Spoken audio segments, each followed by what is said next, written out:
untuk untuk berkarir ataupun berkarya di bidang dunia teknologi informasi dan informatika gitu ya. Nah, mungkin sebelum kita mulai teman-teman ya, boleh nih saya mau coba cek sound dulu deh ya. Saya cek sound dulu, ini kira-kira dari mana aja sih teman-teman yang join hari ini gitu ya. Karena kalau saya sendiri dari Kalimantan, Pak Apis dari Lampung. Nah ini kayaknya udah 2 pulau nih. Apakah ada pulau-pulau yang lain gitu ya? Silakan teman-teman, mungkin ada yang mau coba di kolom chat ya. Saya dari sini, saya ini dari ini gitu. Boleh deh perkenalkan diri dulu sambil saya juga memperkenalkan para narasumber kita gitu ya sebelum kita mulai. Baik, mungkin saya perkenalkan sedikit narasumber kita ya sambil oh sebentar.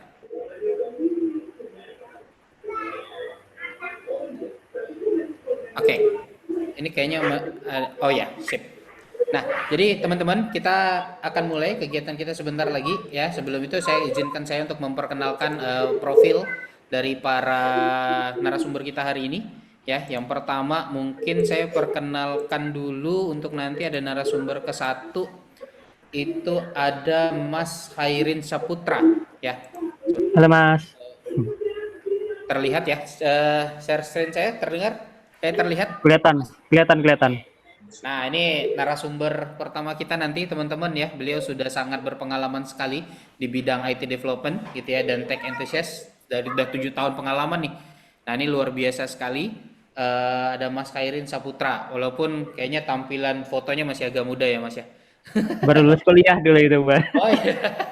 Tapi sekarang masih muda kok Mas Khairin ya. Masih, masih Oke, nah ini alhamdulillah. kalau kita lihat profil beliau luar biasa sekali teman-teman ya untuk sudah 7 tahun berpengalaman yang profesional gitu ya pengembangan aplikasi dari mulai pengembangan front end dan back end sampai analisis data, desain database.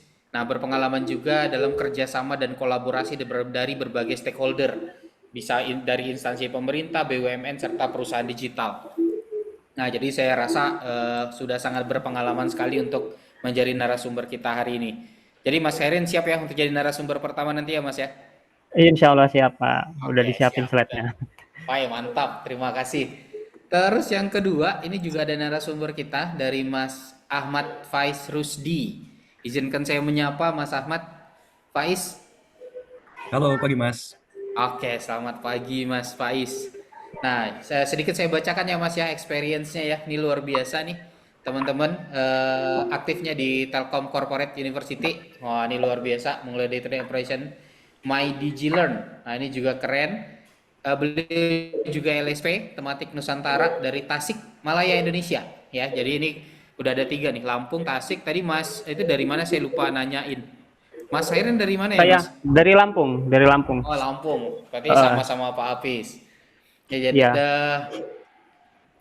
luar biasa sekali ya ini pengalamannya teman-teman bisa lihat. Ini narasumber kedua kita ya beliau adalah seorang asesor kompetensi juga aktif di Telkom Corporate University. Nah terus narasumber ketiga kita ini ada Pak Ali Hafiz. Beliau juga dari Lampung teman-teman ya dimana beliau aktifnya itu adalah di Institut Informatika dan Bisnis Dharma Jaya. Oh ini lulus ya, lulusnya dari Institut Informatika dan Bisnis Dharma Jaya dari STIMIK Dian Cipta Cendikia.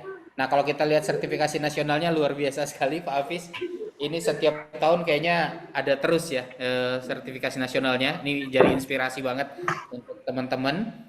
Ini juga sertifikasi internasionalnya ternyata beliau adalah seorang sertifikat ethical hacker. Nah ini juga jadi sesuatu yang insight yang menarik ya untuk teman-teman. Nanti kita akan mendengarkan pemaparan materi dari beliau. Nah, jadi ada 3 narasumber kita hari ini, ada Pak Khairin Saputra, ada Pak Ahmad Faiz Rusdi, dan ada Pak Ali Hafiz. Dan perkenalkan saya Yogi Firmansyah, kebetulan saya dari Kalimantan Barat, Pontianak, yang hari ini akan memandu jalannya kegiatan kita pada hari ini, dan nanti kita mungkin selesai ada di jam 12. Nah, saya berharap teman-teman semangat nih, ada 66 orang yang ingin mengeksplor gitu ya, ingin mengeksplorasi apa sih dunia IT gitu ya. Oke, baik. Saya rasa kita sudah siap semua. Kita buka saja kegiatan kita hari ini dengan membaca Bismillahirrahmanirrahim. Kita buka kegiatan. Bismillahirrahmanirrahim. Wah, kalau dilihat nih ada dari Lampung, ada Krui, pesisir barat. Wah, luar biasa. Salam kenal untuk teman-teman semua.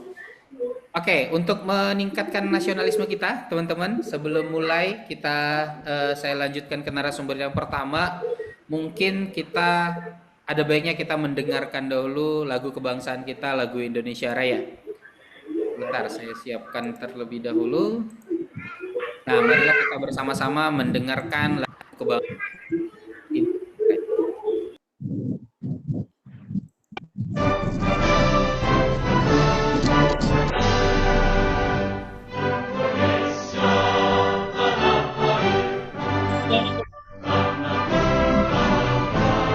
Mana tuh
Oke, baik teman-teman. Nah, dengan mendengarkan lagu Indonesia Raya tadi, kita membuka kegiatan kita pada hari ini, ya, di mana kegiatan kita hari ini bertajuk tentang bagaimana sih gitu ya. Kalau saya lihat intinya adalah kita hari ini akan membahas apa sih peluang dan tantangan mahasiswa IT di era Society 5.0. Nah, walaupun sebenarnya tantangan IT ini bukan hanya untuk mahasiswa ya teman-teman, tapi untuk masyarakat umum, masyarakat luas juga pasti akan ada tantangan tersendiri di era Society 5.0 ini. Nah, mungkin kita langsung saja tanpa berlama-lama, saya akan serahkan ke Mas Putra, ya. Sebentar. Oke, Nah, Mas siap. Putranya sudah ready ya. Gimana Mas Putra? Sudah? Sehat Oke. ya hari ini ya? Alhamdulillah sehat, Pak. Bapak Oke. gimana, Pak? Sehat, Pak? Alhamdulillah sehat Mas Putra. Nah, Kita beda jadi pulau. siap. Ini Mas Putranya dari Lampung, sayanya dari Kalimantan. Hari ini kita berkolaborasi sama-sama. Oke, Siap-siap. baik Mas Putra, kita langsung saja saya serahkan kepada Mas Putra untuk menyampaikan materi yang pertama. Kepada Mas Putra, layarnya saya persilahkan. Oke, siap. Saya siapin dulu share screen-nya. Oke, untuk share screen kelihatan ya, Pak ya? Sip, Oke, terlihat Mas. siap-siap. Oke. Oke, sebelumnya untuk suara jelas ya? Jelas. Oke, siap. Sebelumnya terima kasih atas waktunya. Saya buka terlebih dahulu. Assalamualaikum warahmatullahi wabarakatuh. Waalaikumsalam warahmatullahi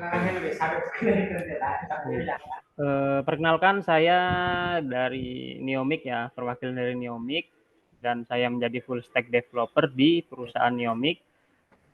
Sebelumnya sudah disebutkan profilnya, yaitu saya Masih jauh bernama kan? Hairin Oh ya, Kak. Saputra. Oh iya larang. Pada ya larang. Nah, pada hari ini saya diminta untuk Larang. memberikan Pasta nih natin sharing-sharing untuk aku rusuh tuh ilmu, Karena kita tahu email 5 kayaknya. Sorry nih. sharing-sharing ilmu. Kemudian diminta untuk ngasih tipsnya gimana sih jadi full stack developer supaya standar industri ya. Nah, mungkin langsung aja kita masuk. Nah, sebelumnya kita jelasin dulu, sebelum teman-teman terjun ke dunia IT mungkin, atau yang sudah terjun ke dunia IT mungkin tahu ya, tantangan kita itu di dunia IT itu banyak dan berat. Pertama itu di tahun ini, kalau kita merujuk kembali ke Society 5.0 atau Society 5.0, pertama kita harus bersaing dengan AI. Nah, AI itu banyak ya. Itu salah satu tantangannya. AI itu contohnya yang udah jelas di dunia nyata yang sering dipakai dalam proses development itu ChatGPT. Itu salah satunya. Kemudian teman-teman juga harus bersaing sama image AI, kecerdasan buatan untuk automation. Jadi misalnya teman-teman develop di awal, pertama sudah disaingi sama ChatGPT, kemudian nanti sudah jadi misalnya coding teman-teman itu akan diadu lagi dengan AI yang sudah dibuat sebelumnya. Ini salah satu tantangan terbesar. Nah, AI ini mungkin ya kelihatannya sebuah tantangan, tapi sebenarnya ini bisa kita siasati. Caranya yaitu teman-teman harus paham dulu dan benar-benar paham dasarnya. Kemudian kalau sudah paham dasar, teman-teman nanti bisa tuh, oh ternyata AI ini kelemahannya di sini dan AI ini kelemahannya di sini, teman-teman bisa paham sendirinya nanti. Nah, kemudian untuk tantangan selanjutnya itu kita akan dihadapi sekarang fenomena yang lagi booming itu tech winter ya.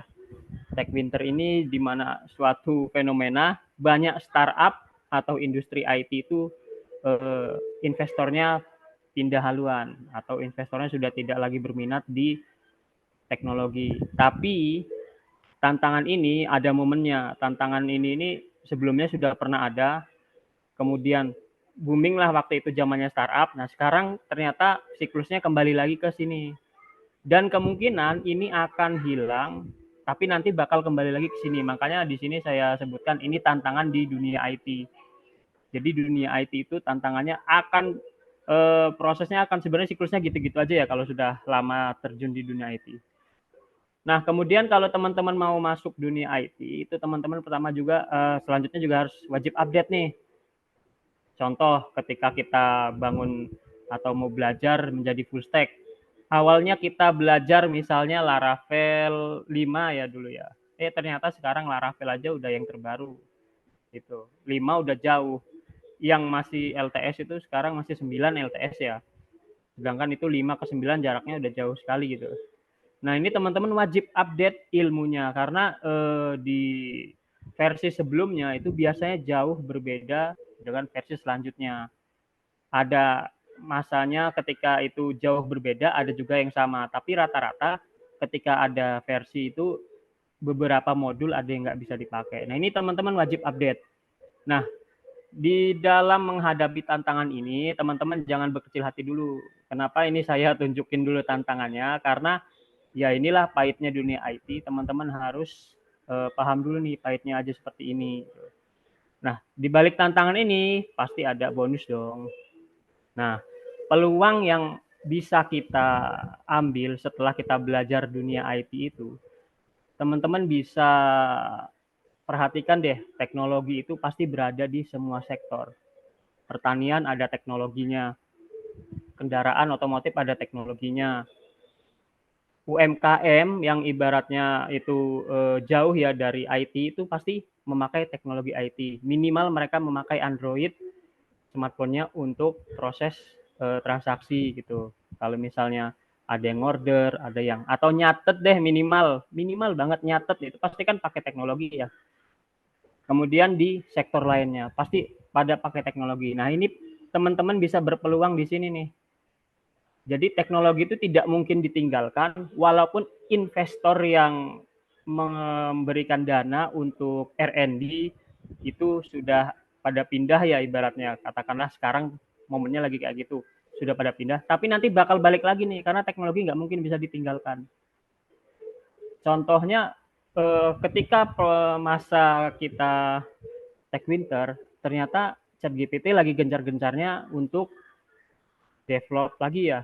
Nah, itu kan salah satu contoh, oh ternyata masih ada beberapa investor yang memang serius untuk mengucurkan dananya di R&D teknologi.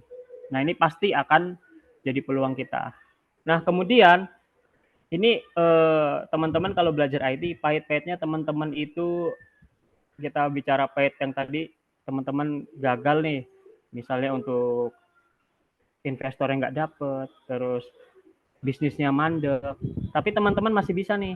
Sekarang kalau kita perhatikan, sosial media masih bisa kita gunakan untuk cari cuan ibaratnya ya katanya gitu.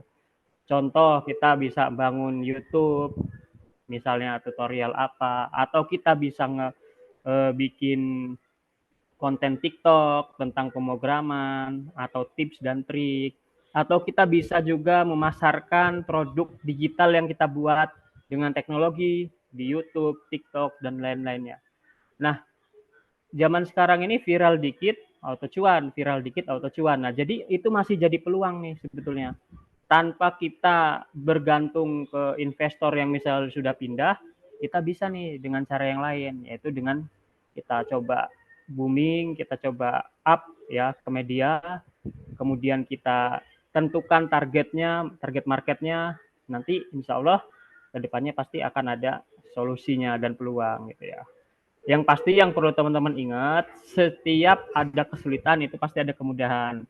Jadi rata-rata nih yang sudah saya temui, orang yang belajar coding, karena kan saya dibilang coding, orang yang belajar coding itu biasanya berhenti karena ketemu error.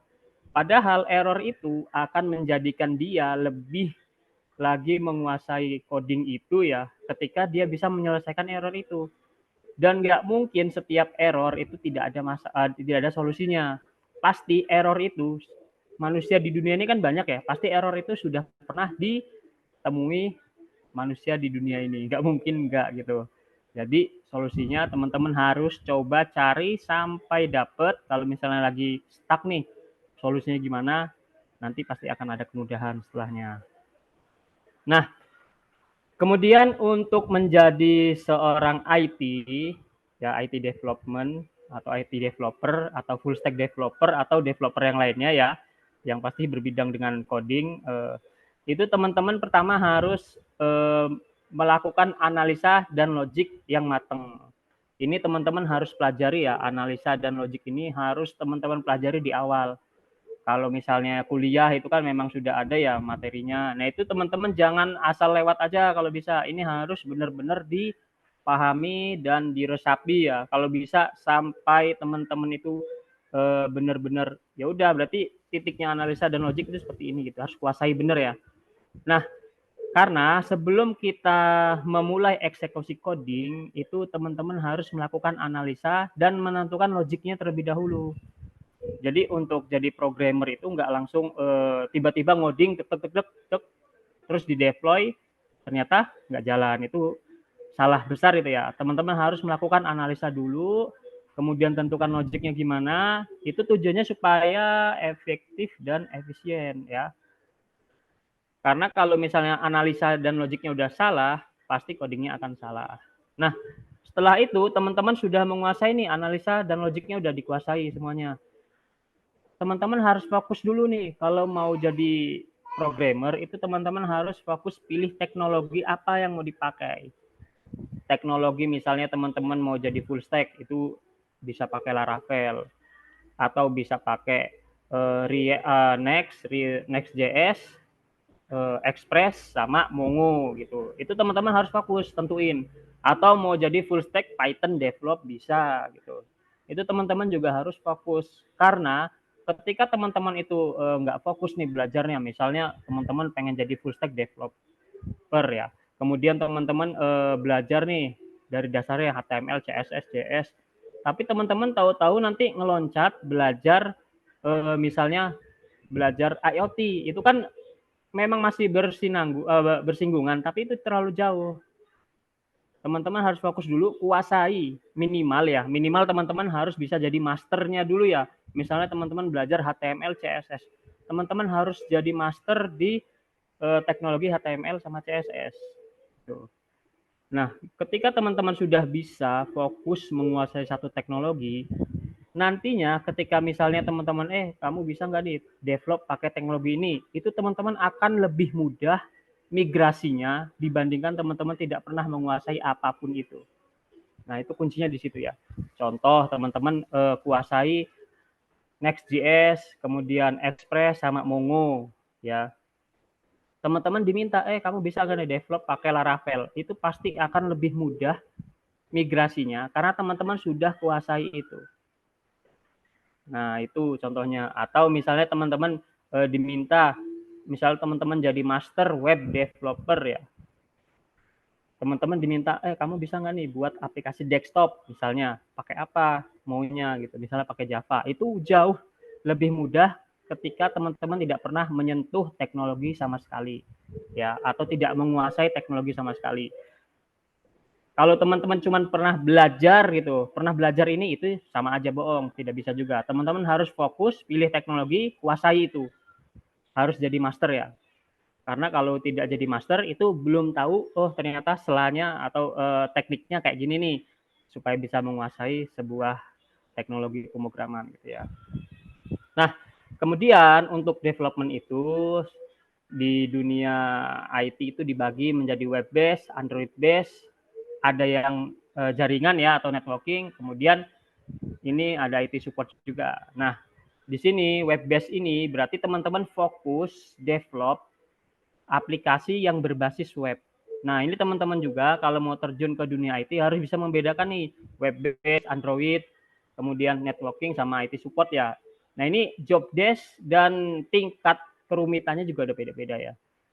Kalau web based ini teman-teman fokus belajar atau membuat aplikasi itu yang berbasis web. Berbasis web itu kan berarti yang jalan di Chrome, Mozilla, dan lain sebagainya ya. Nah, ini teman-teman tidak mungkin dan tidak akan bersinggungan dengan coding Android. Teman-teman di sini, misalnya ada Android nih, mau pakai fiturnya teman-teman, ya teman-teman di sini bisa buka API-nya aja gitu. Jadi web based ini benar-benar fokus untuk membuat aplikasi yang berjalan servisnya di web ya.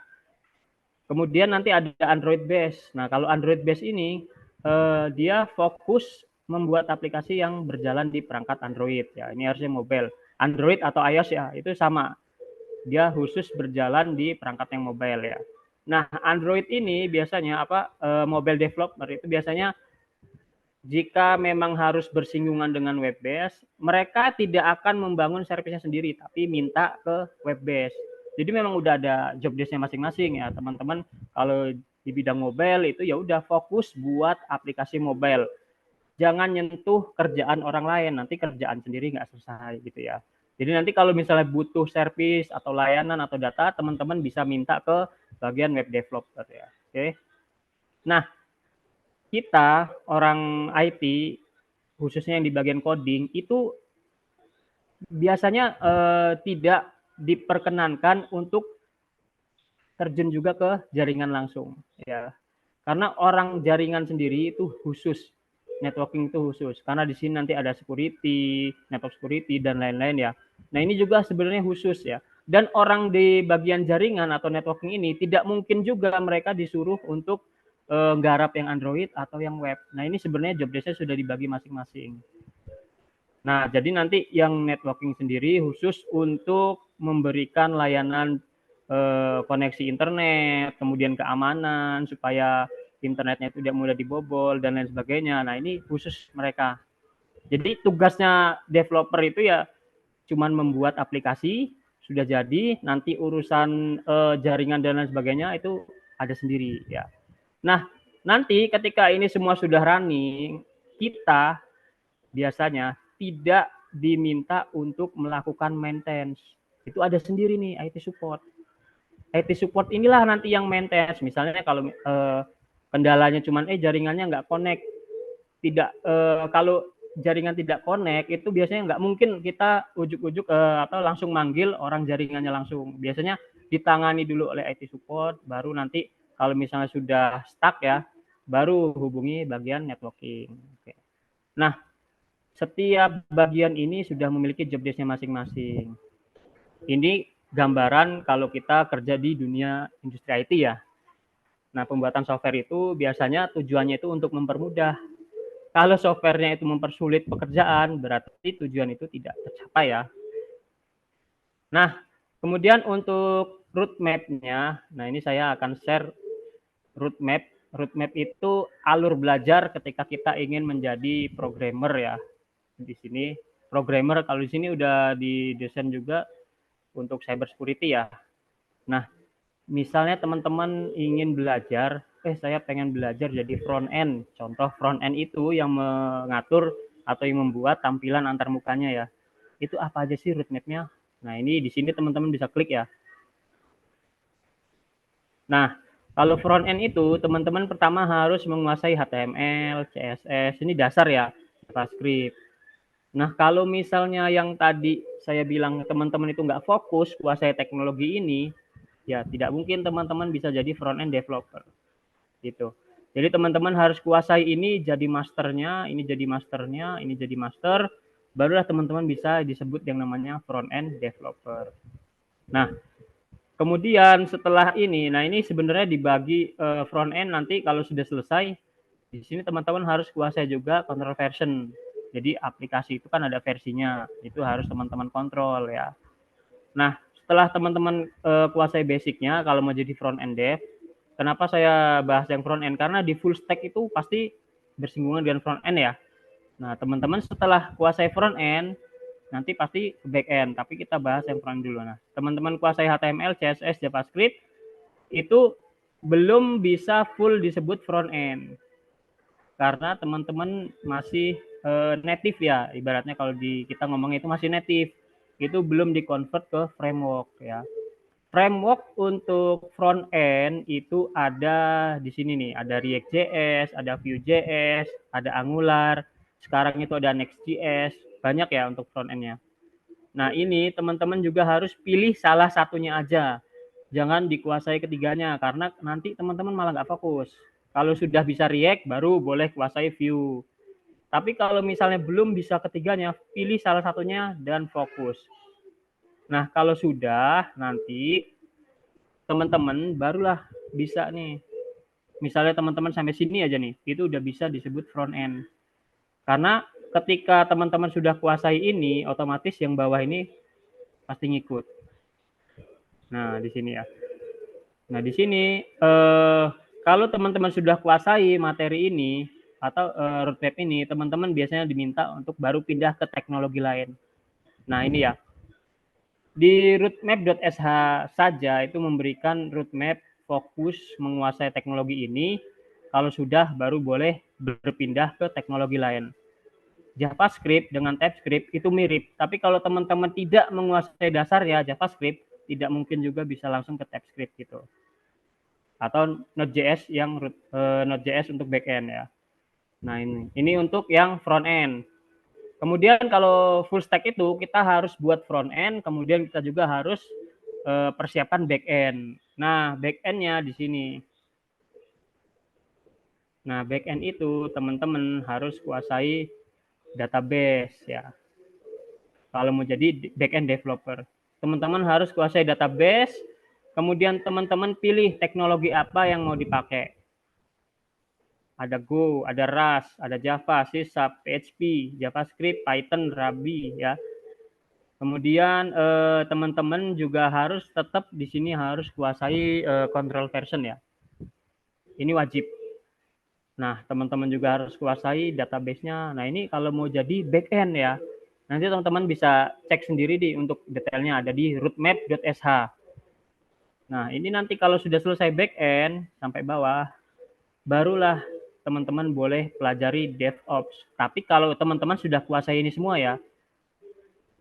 Nah, kuncinya satu, fokus, tidak pindah-pindah haluan. Nah, kalau front end dikuasain, back end dikuasai, nah itu bisa disebut full stack. Itu sudah bisa disebut full stack. Nanti DevOps itu ada sendiri ya. Nah, kalau ini apa bedanya sama ini? Kalau ini udah kepisah ya, front end sama back end. Kalau ini biasanya jadi satu dia. Bisa jadi MERN, bisa jadi pakai Laravel. Nah, kalau teman-teman mau jadi full stack ya, di sini ada juga nih roadmap full stack. Teman-teman tetap sama, harus kuasai front end-nya dulu nih, JavaScript, HTML, CSS ya kan. Di sini. Kalau teman-teman sudah kuasai ini, teman-teman wajib kuasai pakai React.js atau pakai Tailwind ya. Di sini teman-teman harus kuasai juga back-end. Nah, di sini sampai ke React deh. React ini bisa kita ganti pakai Next, bisa kita ganti pakai Vue, bisa kita ganti pakai yang lainnya ya. Nah, tergantung dari teknologi apa yang lagi hits ya. Nah, ini teman-teman sampai sini baru boleh pelajarin back-end. Sama rules-nya kayak tadi, teman-teman kuasai front-end dulu, baru teman-teman pelajarin back-end. Nah, sampai di back-end, teman-teman itu bisa bikin RESTful API, kemudian di sini teman-teman bisa pelajarinya bisa pakai Node.js, database-nya bisa pakai Postgre atau pakai Mongo dan lain sebagainya. Nah, ini sama ya kalau full stack dari front end ke back end. Baru sampai di sini kita deploy. Iya. Nah, ini untuk roadmap full stack-nya. Nah, nanti teman-teman bisa lihat sendiri di sini ada roadmap banyak ya, ada front end, back end, ada Android. Nah, teman-teman bisa cek di sini. Nah, kembali ke materi tadi, setelah teman-teman pahami roadmap, karena roadmap itu alur pembelajarannya harus dipahami. Jadi, alur pembelajaran yang terarah itu menjadi kunci suksesnya kita belajar. Oke? Nah, mungkin untuk materi yang saya sampaikan sekilas seperti itu. Mungkin nanti kalau ada pertanyaan, ada sesi pertanyaan sendiri ya Pak ya. Oke, terima kasih atas waktunya. Saya akhiri. Assalamualaikum warahmatullahi wabarakatuh. Waalaikumsalam warahmatullahi wabarakatuh. Oke, baik. Terima kasih Mas Putra. Luar biasa ya Mas ya, nih insight-nya bagus banget nih untuk teman-teman ya di materi pertama ini terkait gimana sih jadi seorang full stack developer. Nah, kalau saya tadi ada mungkin saya review sedikit ya Mas ya. Saya tangkap Boleh. beberapa hal yang harus teman-teman persiapkan. Nah, apalagi mungkin tadi di sini kayaknya kebanyakan mahasiswa ya. Iya. Sebentar. Eh, nah, kayaknya kebanyakan mahasiswa berarti ya memang ada tantangan nih teman-teman gitu ya, tantangan yang pertama tadi itu bagaimana nantinya kemungkinan kalian itu akan bersaing dengan AI ya. Nah, ini memang lagi jadi Sudah apa namanya, jadi lagi gorengan. jadi tren terbaru ya Mas Putra ya. Keren. Nah, Benar betul itu betul Pak. nanti betul sekali. Kayaknya Mas Putra udah ngerasain nih bersaing sama AI nih Mas ya. Wah, luar biasa Pak persaingannya sama robot. Betul. Nah, terus tadi juga disaranin nih sama Mas Putra untuk teman-teman yang mau jadi full stack developer wajib update ilmu. Nah, karena teknologi itu emang terus berkembang, teknologi itu tidak bisa dibendung gitu ya Mas Putra ya. Berarti teman-teman Benar. wajib update ilmunya di bidang full stack developer. Terus tadi juga disampaikan di setiap tantangan itu ada peluang. Nah, ini menarik sekali nih Mas Putra ya. Nanti bisa jadi bahan diskusi kita nih sama-sama teman-teman ya. Dimana di setiap tantangan itu ada peluang dan ada keuntungan yang bisa dijadikan cuan. Nah, ini cakep nih. Kalimatnya tuh Siap. cakep banget, Sos. Nah, ini terima kasih insight banget untuk teman-teman. Nah, tadi juga diperlihatkan roadmap ya, kawan-kawan, gimana nanti teman-teman menjadi seorang full stack developer gitu ya. Jika ingin menjadi full stack developer, oh ini loh ada roadmap yang harus kalian pelajari dan harus kalian kuasai banget gitu. Mulai dari analisa dan logik, fokus pilih teknologi, dan kuasai benar-benar front end dan back end gitu ya. Karena memang inilah yang menjadi salah satu syarat kalian menjadi seorang full stack developer, dan ini saya yakin sudah dialami Mas Putra gitu ya, selaku yang sudah 7 Ya, Pak. tahun berpengalaman gitu ya. Oke, Oke. keren. Terima kasih Mas Putra ya. Boleh kita kasih applause Sama-sama untuk Mas Pak. Putra di eh, materi kita yang pertama. Mungkin kita lanjutkan dulu ya teman-teman ya. Ini sudah ada pertanyaan sebenarnya di kolom chat, tapi mungkin kita lanjutkan dulu. Yang berikutnya kita akan loncat ke narasumber kita yang kedua, itu ada Mas Faiz. Sebentar. Nah, ini Mas Faiz. Apa kabar Mas? Alhamdulillah baik, Mas. Saya manggil Mas Faiz boleh atau Mas Ahmad ya? Mas Faiz aja. Mas Faiz ya. Nah, teman-teman, kita hadirkan Mas Faiz, ini narasumber kan yang kedua, di mana nanti kalian akan mendapatkan insight atau kalian akan mendapatkan pengetahuan itu terkait model pengembangan sistem SDLC. Nah, sistem development life cycle. Nah, ini juga menjadi satu kesatuan ya. Sebelum kita menjadi seorang programmer, kita harus memahami juga sistem analisnya dan alurnya. Nah, mungkin seperti itulah ya. Nah, ini juga teman-teman akan mendapatkan terkait SDLC, terutama Agile kayaknya Mas ya. Tadi Betul. kita terkait Agile.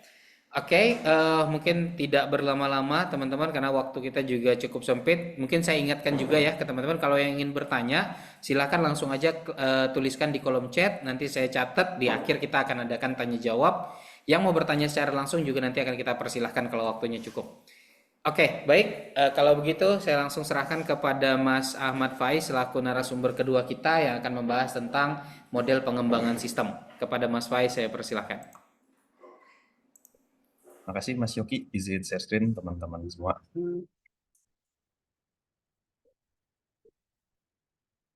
Nah, oke. Bismillahirrahmanirrahim. Assalamualaikum warahmatullahi wabarakatuh. Perkenalkan teman-teman semua, saya Ahmad Faiz Rusdi atau biasa dipanggil Faiz ya. Saya merupakan Associate Product Owner MyDigiLearn Telkom Corporate University. Jadi juga sebenarnya posisi saya secara kesekretariatannya sebenarnya saya itu Type Support Learning Digitization ya di Telkom Corporate University ini.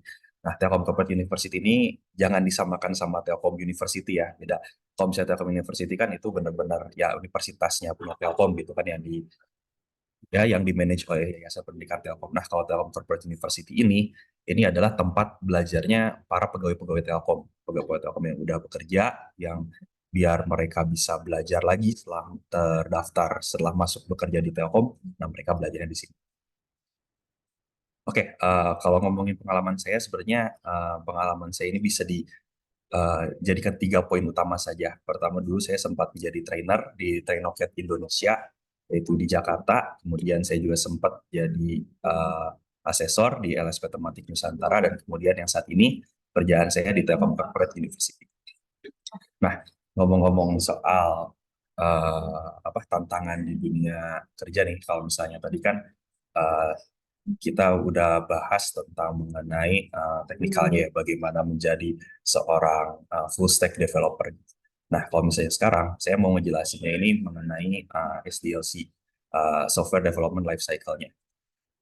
Kita di produk saya gitu, produk saya ini yang sekarang MyDigiLearn yang saya handle ini, yang ada di background saya, yang gerak-gerak MyDigiLearn. Kita ini melakukan proses developernya itu ada 2. Yang pertama itu ada waterfall, dan kemudian yang kedua ada agile. Nah, sebelum masuk ke situ, kita kenalan dulu nih waterfall sama agile ini apa. Kalau sistem waterfall ini sebenarnya dua-duanya ini merupakan model development software ya, sama gitu. Tujuannya adalah untuk mendevelop suatu software, menghasilkan suatu software yang penuh dengan fitur-fitur tertentu dan juga sesuai request user gitu yang dibutuhkan di masyarakat umum, dibutuhkan di ya pengguna kita gitu. Pertama kita ngobrol dulu nih tentang waterfall model. Kalau waterfall model ini kita biasanya menggunakannya itu pendekatan yang berurutan. Jadi satu persatu, one by one.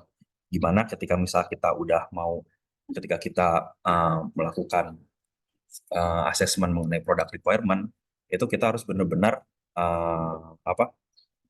benar-benar gak boleh ada kata kembali lagi gitu. Karena waterfall model ini ya seperti waterfall, seperti air terjun gitu. Ini one way gitu. Pertama kita harus list dulu requirement mengenai mengenai software kita ini apa aja, kemudian kita analisis, baru kemudian kita desain, baru coding, dan seterusnya. Dan pendekatan yang ini juga pendekatannya terstruktur, jadi benar-benar full, gak boleh ada ketika nanti kita udah masuk ke bagian coding atau implementation, kita mungkin agak-agak gimana gitu, kalau misalnya kita harus balikin lagi, kita nambahin requirement baru lagi, kita nambahin analisis baru lagi gitu. Mungkin nggak sampai gak boleh banget gitu, cuman ketika kita udah masuk ke tahap selanjutnya gitu, itu seakan-akan kayak ya tidak disarankan lah gitu untuk hari ini. Nah, kemudian juga nanti ketika sudah masuk ke coding pasti ada testingnya juga kan. Nah, testingnya ini testingnya yang udah satu paket gitu, kita nggak boleh ada suatu fitur yang masih di develop. Jadi benar-benar memang harus sudah siap untuk di testing. Dan juga di waterfall model ini juga biasanya kita ini ada yang namanya project owner. Dia ini benar-benar yang tanggung jawab buat seluruh project dan juga yang memilih mengenai keputusan-keputusannya tuh keputusan kapan kita sudah harus masuk coding, kapan kita harus masuk ke tahap testing, itu semua ada di project owner ini. Nah, itu satu mengenai waterfall model. Kemudian selanjutnya ada model agile. Nah, model agile development ini biasanya kita gunakan tipenya itu iteratif. Iteratif itu artinya berulangan. Jadi ketika kita sudah baru mulai plan, list requirement, analisis mengenai software kita itu mau bagaimana, itu kita masuk dulu nih ke tahap yang ini planning. Kemudian baru kita desain, kita develop, kita testing, kita deploy, review, baru launch lagi. Nah, nanti ketika kita sudah melewati satu iterasi ini, otomatis harus ada sesuatu hal yang baru dong yang kita pelajari gitu, bahwa oh ternyata fitur ini kurang cocok di A, oh ternyata fitur ini tidak terlalu relevan. Nah, hal-hal yang seperti itu bisa kita perbaiki di iterasi kedua. Jadi kita seakan-akan punya kesempatan selanjutnya lah, kesempatan selanjutnya. Dengan modal yang telah kita punya dari iterasi pertama. Seperti itu. Dan ini juga karena agile gitu. Agile itu kan artinya lincah gitu ya. Gak kayak kalau kita bandingin sama waterfall tadi. Waterfall itu kan benar-benar dari atas ke bawah gitu. Kalau misalnya agile, enggak. Ini kita ke pinggir lah ibaratnya gitu. Kayak ada iterasi satu, iterasi kedua, dan seterusnya, dan seterusnya. Dan juga enaknya dari proses agile development ini juga, ini testingannya itu bisa kita lakukan terus-menerus gitu, berkali-kali. Jadi ketika nanti ada, katakanlah, ada suatu bug atau ada fitur-fitur yang kurang cocok gitu, itu bisa kita lakukan di testing yang iterasi berikutnya lagi. Dan kemudian juga dari agile development ini, mereka punya satu tim yang mandiri gitu. Jadi tim yang mandiri itu mereka ya punya keputusan, walaupun mengambil keputusannya bersama gitu ya, tapi mereka tetap bekerjanya itu sendiri-sendiri gitu. Jadi ketika nanti akan saya jelasin tim dari Scrum-nya itu apa aja gitu. Tapi artinya tim mandiri ini artinya para product developer-nya gitu. Itu nanti mereka punya mandiri sendiri gitu, mengurus kayak bagian front end-nya yang mana, orang-orang yang front end-nya yang mana, orang-orang ngerjain back end-nya yang mana gitu. Itu semua bisa mereka kerjakan sendiri gitu di development timnya aja. Nah, ngomong-ngomong mengenai waterfall sama agile ini juga, karena tadi saya sudah jelasin apa itu waterfall sama agile, mereka masing-masing juga punya kekurangan dan kelebihannya. Ini bukan berarti waterfall kayaknya jelek banget nih gitu, karena kita nggak bisa balik lagi ke tahap selanjutnya. Enggak juga. Waterfall model ini juga kalau misalnya kita membutuhkan suatu software yang hanya sekali jalan gitu, yang sekali langsung jadi gitu, itu kita bisa lakukan aja waterfall model ini. Tapi kalau misalnya dengan agile, ini biasanya lebih ke produk software yang berkelanjutan gitu, yang bakal ya termaintenance juga sih, termaintenance-nya pasti lebih baik juga karena kan ada iterasi 1, iterasi 2. Kalau misalnya waterfall, kalau misalnya kita cuma bikin satu software untuk katakanlah acara besar A butuh software X misalnya, ya udah kita develop aja satu software X. Ketika acaranya selesai, ya udah tidak dipakai lagi. Kemudian selanjutnya, nah mengenai karena tadi saya bilang temanya dari sini kan berkenaan dengan Agile Scrum gitu kan. Jadi saya bakal lebih fokus ke ya yang bagian Agile ini ya, Agile Development ini. Nah, ngomong-ngomong soal itu, orang-orang apa aja nih yang berperan di bagian Agile Development itu? Yang pertama kita ada yang namanya Product Owner. Nah, Product Owner ini tugasnya apa aja? Ya sebenarnya tugas-tugasnya itu pertama ya maksudnya memaksimalkan business value, bertanggung jawab, membuat dan prioritaskan produk backlog. Nah ya, ngomongin backlog nih, ini ada kata-kata baru kan, backlog. Backlog itu bisa diibaratkan sebagai kayak apa yang harus dikerjakan lah oleh tim. Ya gampangnya seperti itu ya. Bahwa backlog yang harus dikerjakan oleh tim ini jelas gitu. Jadi biar nggak nanti, aduh ribet nih. Saya katakanlah backlognya membuat landing page, membuat login page. Itu kan mungkin backlognya itu seakan-akan seperti mudah gitu kan, kayak membuat login page. Padahal di dalamnya itu juga kan ada login page mau kayak gimana gitu, mau pakai metode login gimana, apakah mau SSO ataukah mau orang harus pakai register dulu, itu macam-macam kan. Nah, product owner ini juga itu yang memastikan bahwa produk backlogging itu jelas. Dan juga product owner ini juga ada beban yang lebih dalam hal memastikan image aplikasi kita itu masih baik gitu di mata user. Apalagi kalau misalnya aplikasinya itu yang ada hubungannya sama stakeholder gitu ya, pasti kita ini harus memberikan ada laporan, mungkin baik itu monthly, tiap 3 bulan sekali, atau bagaimana, itu pasti product owner inilah gitu ya bakal banyak berhubungan sama usernya. Nah, kemudian selanjutnya ada Scrum Master. Nah, kalau Scrum Master ini ibaratnya kayak apa ya, yang penjaga bahwa esensi-esensi dari agile development kita ini masih terstruktur gitu, agar masih bisa terjaga dan gak bakal ada lagi gangguan-gangguan. Artinya, dari Scrum Master ini kan, ya seperti tulis ini kan, validasi teori, praktek aturan, dan juga tata Scrum value. Kalau misalnya ada value-value Scrum yang, wah kayaknya ini agak kurang cocok nih gitu, ini malah dikit-dikit malah mirip ke waterfall gitu, di mana ketika nanti udah jalan, ya udah jalan aja gitu, nggak ada diperbaiki atau apa-apa. Nah, Scrum Master inilah nih yang berhak buat kayak menjaga dan juga mulai ngasih tahu, wah tim, sorry, ini kita jalannya udah jadi kayak gini, ayo kita balik lagi. Nah, ini juga jadi kayak ada apa? Ada introspeksinya gitu antara ke tim kita sendiri gitu. Nah, Scrum Master inilah gitu yang bisa menjaga, yang bisa memastikan itu semua Scrum ini, Agile Development ini masih berjalan dengan lancar. Kemudian selanjutnya ada developer team. Nah, developer team ini bagian apa? Bagian teknikalnya banget. Ini benar-benar orang-orang yang ngodingnya, gitu. Orang-orang yang ya kalau misalnya nggak ada developer team ini kita benar-benar ngawang lah gitu, karena tidak ada yang dikerjakan gitu. Ibaratnya dari tadi kan product owner sama scrum master kita hanya bicara tentang mengenai apa namanya manajerialnya gitu ya, strukturalnya dan teori-teorinya. Tapi tetap saja prakteknya, hardnya gitu, yang benar-benar ibaratnya kayak membangun rumahnya gitu. Itu benar-benar dari developer team. Dan itulah kenapa biasanya kalau developer team itu di Scrum itu harus apa ya, moral timnya itu harus selalu terjaga gitu. Harus pastikan bahwa kalian itu di sini tuh kerjanya bakal enak gitu, bakal selalu ya dienak-enakin lah gitu, moralnya harus dijaga gitu. Mungkin kalau misalnya ada telah Steam developer team telah rilis fitur A, fitur B, itu kita adakan kayak syukuran atau apa gitu. Nah, ini tuh harus selalu dijaga gitu moral developer. Dan tadi yang seperti saya bilang, developer team ini juga self-organize. Jadi mereka terorganisir sendiri. Mereka ada yang mikirin soal front-end-nya, ada yang mikirin soal back-end-nya, gitu.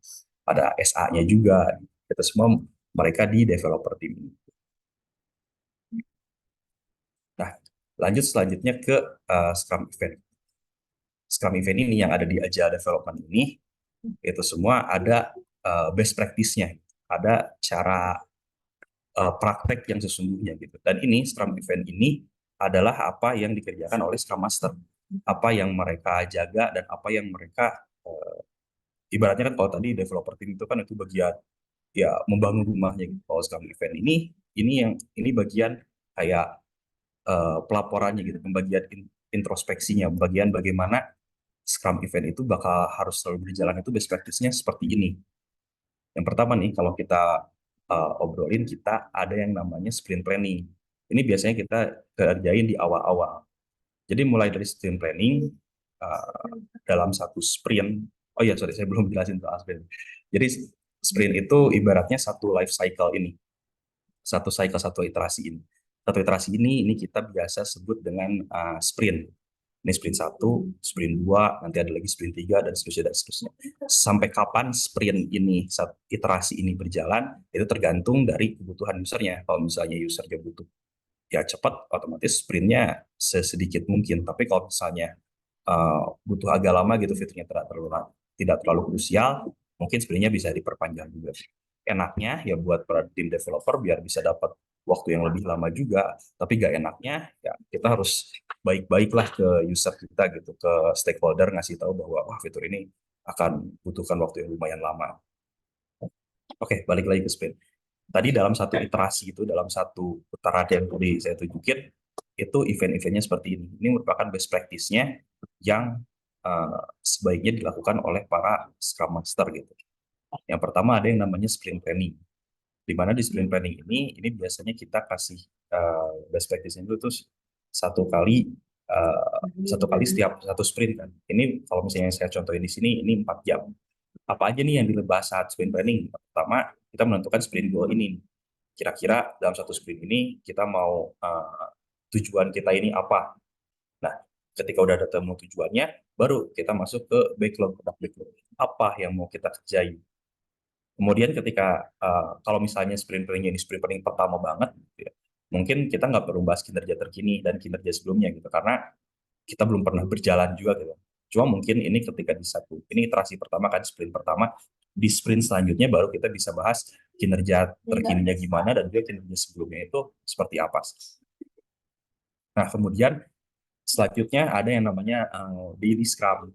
Daily scrum ini sifatnya nggak lama-lama. Ini kita cuma pastikan selama setiap hari kita kasih spare waktu 15 menit lah gitu sebelum beraktivitas, sebelum mulai bekerja gitu. Nah, apa aja yang dibahas di daily scrum ini? Kita bahasnya ini lebih granular, lebih kecil. Apa aja sih yang telah dilakuin kemarin gitu. Kemudian apa yang bakal dilakuin hari ini. Kemudian kira-kira apa ini yang bakal jadi hambatan. Makanya emang waktunya juga nggak terlalu kecil gitu. Sorry, waktunya nggak terlalu lama, cuma 15 menit aja gitu. Karena ini kita cukup ngasih statement aja gitu.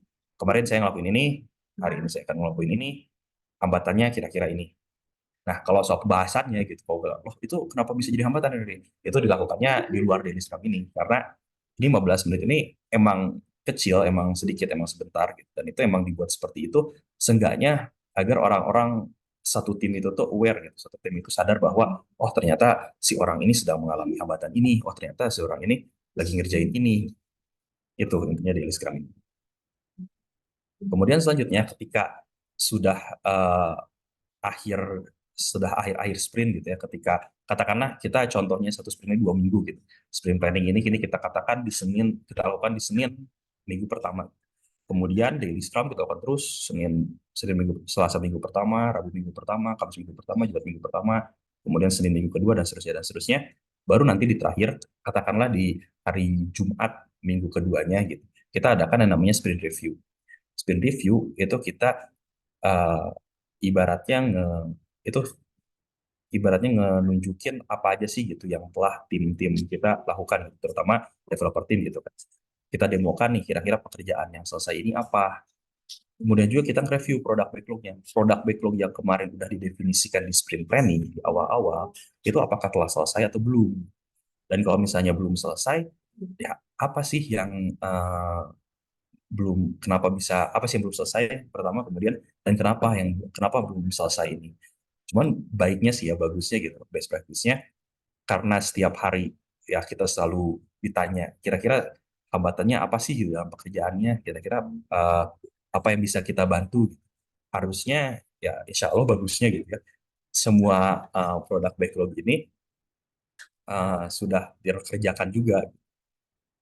Dan kita juga harus pastikan bahwa tim developer itu mereka mereka punya kapabilitasnya seperti apa gitu. Ketika nanti kita juga kan nggak mungkin gitu, ngasih produk backlog yang apa yang harus dikerjakannya itu banyak-banyak, tapi mereka hanya dikasih waktu ya 1 minggu misalnya. Kita juga kan nggak boleh sadis itu gitu. Kita harus tanya juga, kalian bisa gak nih ngerjain produk backlog ABCD dalam waktu 2 minggu. Kalau misalnya mereka bilang oke, ya baru kita deal gitu. Nah, di sini juga Scrum Master juga butuh pengetahuan teknis juga nih, nggak cuma pengetahuan manajerial aja, karena bisa aja mungkin ya kalau misalnya tim developernya agak nakal gitu ya, mereka sebenarnya fiturnya itu mudah, tapi ini tahu nih si Scrum Masternya nggak tahu apa-apa soal teknis-teknisan, ya udah kita lamain aja gitu. Nah, itu bisa aja terjadi gitu di lapangan gitu. Makanya kita juga perlu tahu kira-kira ya pengetahuan-pengetahuan dasar mengenai coding, mengenai algoritma gitu, API-API-an, seenggaknya kita harus tahu lah gitu. Kemudian nanti ketika udah dijelaskan, didemokan, sudah review produk backlog juga, nanti kita tanda tangani yang bukan tanda tangan sih, kita setujui yang namanya DOD atau definition of done. Jadi setiap produk backlog ini mereka punya DOD-nya, definition of done-nya. Gitu. Definition of done itu apa? Yang dimaksud produk backlog ini selesai itu adalah ketika apa? Katakanlah tadi yang seperti saya bilang, login page. Login page ini bisa dikatakan done, bisa dikatakan selesai itu ketika apa? Nanti ditulis tuh ketika user sudah bisa login, sudah bisa masuk ke software kita. Kemudian ketika user sudah bisa register, sudah bisa daftar di software kita. Nah, itu yang dimaksud dengan daily. Kemudian yang terakhir ketika sudah sprint review, kita ada nih yang namanya sprint retrospektif. Sprint retrospektif ini ibaratnya kita introspeksi lah gitu. Kira-kira apa sih yang berjalan, apa nih yang telah berjalan baik selama satu sprint tadi. Kalau misalnya ada yang berjalan baik, kita keep itu, kita jaga, kita pastikan bahwa balik lagi ya moral-moral tim developer itu selalu terjaga. Kemudian kalau misalnya ada jaga benar nih apa yang perlu diimprove, ya mungkin juga kan dalam pekerjaan pasti kan ada yang namanya ya gesek-gesekan sedikit mah mungkin gitu kan. Nah itu juga mungkin bisa jadi suatu hal bisa menjadi tanggung jawab kita juga sih walaupun secara tidak langsung ya, tapi itu bisa menjadi hal yang mengganggu pekerjaan juga kan, yang bisa mengganggu kelancaran pekerjaan kita. Kemudian baru nanti terakhir bagaimana actionnya, apa sih yang harus kita lakukan. Mungkin ketika ada beberapa hal yang tidak bisa dikatakan langsung di retrospektif ini bisa kita lakukan juga, bisa kita diobrolkan di belakang juga gitu, nggak harus langsung di sprint retrospektif itu. Nah, baru setelah selesai ini sprint retrospektif ini, kita balik lagi ke sprint planning. Karena balik lagi tadi seperti saya bilang, agile development ini kan esensinya itu iterasi gitu. Keberlanjutan suatu produk itu harus dijaga, harus kita pastikan scrum-nya dan esensi-esensi agile-nya itu ada agar ya buat para product owner-nya enak, buat kita para scrum team-nya juga enak, dan buat developer tim-nya moralnya terjaga juga. Nah, ngomongin soal scrum master ya terutama, kira-kira skill yang menunjang itu yang pertama ada skill-skill negosiasi. Oh ini bisa jadi catatan juga nih buat teman-teman kalau misalnya wah kayaknya tertarik nih buat jadi Scrum Master. Kalau misalnya buat jadi Scrum Master itu butuh negosiasi. Yang pertama negosiasi kenapa? Kita butuh negosiasi dengan para usernya juga. Pertama katakanlah kita udah tahu negosiasinya itu wah backlognya itu A B C D E F G. Dan pas kita tanya ke tim developer, wah maaf mas saya cuma bisa ngerjain A B C D doang gitu. Nah, barulah di situ kita nego nih ke usernya. Maaf Pak, kata ini kita cuma butuh ini. Kata tim developer kita hanya bisa mengerjakan ABCD. Loh kenapa? Baru kita nego. Makanya tadi saya bilang kita juga perlu punya knowledge teknikalnya, gak cuma knowledge manajerialnya. Karena nanti ketika ya apalagi user gitu kan, apalagi stakeholder gitu, mereka kan ibaratnya kita ngekonsum duitnya mereka gitu untuk menjalankan hal ini. Kita harus bisa menenangkan mereka gitu. Tenang Bapak, uang yang Bapak investasikan ke kita ini semuanya disalurkan ke sini. Dan itu bisa menjadi salah satu hal yang terberat juga gitu dalam menegosiasikan ke usernya gitu. Kemudian selanjutnya ada kreativitas gitu. Karena kalau kreativitas itu kan ya seperti solusinya kan harga mati dalam persaingan bisnis gitu kan. Kalau misalnya orang yang produk yang terus nyari-nyari ide yang terus berkembang gitu, transformasi itu insya Allah akan survive gitu produknya gitu, softwarenya. Makanya kita butuh kreativitas juga nih ketika dalam ketika dalam persaingan bisnis ya kita harus terus berinovasi, dan kreativitas ini bukan suatu hal yang aneh lagi gitu ketika tanya mengenai skill. Kemudian juga ada problem solving. Problem solvingnya ini ya kita harus bisa nge-solve problem-problem, baik itu problem ya antar orang gitu, atau problem secara finansial mungkin, atau problem lain-lainnya gitu. Itu kita harus bisa mengakomodir problem-problem tersebut. Kemudian understanding agile, ya pastilah ya, kita pasti kita harus ngerti konsep agile ini seperti gimana gitu. Kalau enggak, nanti kita gimana praktekinnya gitu. Kalau mau understanding aja nggak bisa. Kemudian tadi technical understanding, pemahaman teknis, siklus development. Kemudian yang terakhir adaptasi. Karena mungkin aja nanti ketika kita diterjunkan di suatu tim developer, orangnya itu mungkin gonta-ganti. Nah, kita perlu adaptasi. Kita perlu bisa beradaptasi juga nih, beradaptasi ke baik itu kita sebagai orang beradaptasi ke tim yang baru, atau kita mengundang orang baru ke timnya kita. Itu skill adaptasi ini perlu uh, bisa dipunyai oleh seorang Scrum Master. Kemudian ini sebelum yang terakhir ada satu kalimat dari Ken Schwager dan Seth Sutherland. Ini mereka berdua ini ya mungkin bisa dikatakan bapak Scrum-nya dunia juga gitu, karena mereka yang pertama kali mengimplementasikan konsep Scrum ini juga. Nah, jadi kata mereka, peran Scrum Master adalah memastikan tim menerapkan prinsip-prinsip dan praktek-praktek Agile Development dengan benar dan efektif. Ini menurut mereka di Scrum Guide tahun 2020. Dan ngomong-ngomong soal Scrum ini juga, ini bisa dikatakan ilmunya itu ya tak lekang oleh waktu gitu. Pasti bakal terus dibutuhkan gitu. Karena manajerial, gitu. Bagaimana kita komunikasi ke user, bagaimana kita komunikasi ke bawah juga, itu pasti akan selalu dibutuhkan. Bahkan Scrum Guide yang terakhir, Scrum Guide itu kayak buku besar Scrum dunia, itu aja kan dirilisnya itu yang terbaru ya, setahu saya itu tahun 2020, dan sampai sekarang tahun 2024 itu masih dipakai ya, saking sebegitu relevansinya gitu sebuah Scrum ke product development, ke software. Oke, mungkin segitu aja penjelasan dari saya semua.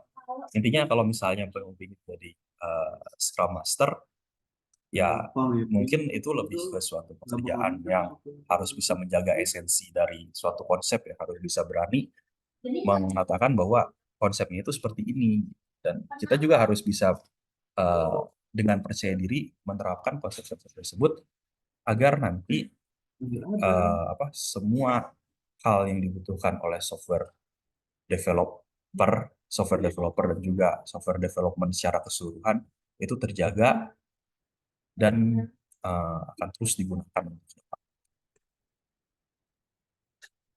Oke, mungkin segitu dari saya. Kembali lagi ke Pak Yogi. Oke, baik. Terima kasih Mas Faiz. Wah, ini luar biasa nih. Terima kasih, tepuk tangan ya untuk Mas Faiz ya. Nih, kalau saya lihat penjelasannya detail banget Mas ya.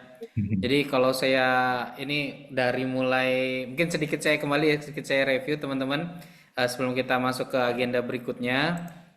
Jadi tadi dari Mas Faiz sendiri sebenarnya sudah menjelaskan ya ke kita semua, ada beberapa hal nih. Yang pertama terkait SDLC. Mungkin ya bener Mas ya, kita di perguruan tinggi ataupun di teman-teman mungkin sekarang masih akrabnya banget sama waterfall gitu ya. Kalau di kami juga masih akrab banget sama waterfall nih, teman-teman mahasiswa jarang banget mau gunain SDLC yang lain karena tadi sudah terlalu nyaman mungkin ya dengan waterfall. Tapi ternyata tadi kita sudah dikenalkan kawan-kawan dengan ada istilah SDLC, ada agile gitu ya. Belum lagi tadi ada juga Scrum, detail banget Mas Faiz menjelaskannya ke teman-teman semua. Semoga dapat insight-nya ya. Mungkin kalau ada yang mau bertanya masih nunggu-nunggu kayaknya nih Mas. Ini ada yang silahkan ditulis aja dulu pertanyaannya, nanti kita undang kembali Mas Faiznya untuk menjawab. Tadi juga dijelaskan nih ya, sesuai dengan tema kita hari ini, tantangan mahasiswa IT itu ada beberapa ya. Memang ada beberapa skill yang harus kalian bisa kuasai, terutama untuk implementasi Agile dan Scrum tadi. Pertama ada negosiasi teman-teman. Ini mungkin tidak diajarkan di kelas gitu Mas ya. Tapi memang teman-teman harus bisa fighting mencari materi ini gitu. Ada istilah negosiasi, kreatif, sama problem solving gitu ya. Problem solving bahkan sampai memahami agile, memahami teknis, dan terakhir, nah ini yang menurut saya agak jarang ditemukan sekarang adalah kemampuan beradaptasi gitu. Nah, jadi teman-teman mahasiswa maupun masyarakat umum ketika kita mau terjun ke dunia ini ya tadi negosiasi, kreatif, problem solving, agile, teknis, sama mampu untuk beradaptasi. Nah, ini luar biasa sekali teman-teman ya. Terima kasih sekali lagi Mas Faiz selaku narasumber kita yang kedua. Ya mungkin beristirahat dulu Mas sambil menunggu pertanyaan-pertanyaan dari teman-teman gitu ya. Siap-siap, Mas. Sebelum kita masuk ke narsum yang ketiga, nah ini karena Zoom kita udah cukup penuh teman-teman, kita dokumentasi dulu mungkin boleh ya, izin ya Pak Hafiz. Kita dokumentasi dulu, silakan teman-teman yang bisa membuka kameranya. Kita ada 2 screen gitu ya. Ini ada Mbak Nova, selamat pagi Mbak Nova. Kak Derlin ya, kayaknya masih di meja kerja. Kak Derlin. Ada ini mohon diaktifkan kameranya teman-teman supaya saya bisa screenshot. Kita sama-sama sudah hadir di salah satu forum yang keren sekali ini. Ya di forum ini kita bisa sama-sama belajar nih. Ada Mbak Laras, ada Mbak Dinda, ada Bang Albertus, ada Bang Dimas, oh, ini ada Bang Frizi ya. Ada Bang Frizi sama nih kayaknya sama dengan saya nih dari Kalimantan Barat nih. Tadi ada yang dari Lampung, ada yang dari Sumatera mana gitu ya. Ada tadi ada chat juga ada yang dari Medan dan lain-lain. Kita satu Indonesia gabung di forum ini hari ini. Oke, masih adakah yang mau menghidupkan kameranya? Ada Mas Charles, ada Kak Sri Fangki ini kayaknya mahasiswa saya ya. Ada Kak Khairatun, Kak Endah. Nah, terima kasih yang sudah hadir. Izin saya screenshot kita bersama-sama. Boleh sebentar. Oke. Saya screenshot ya. Silakan keluarkan gaya terbaiknya. 1, 2, 3. Oke. Oh, ini ada Bang Ray juga ya.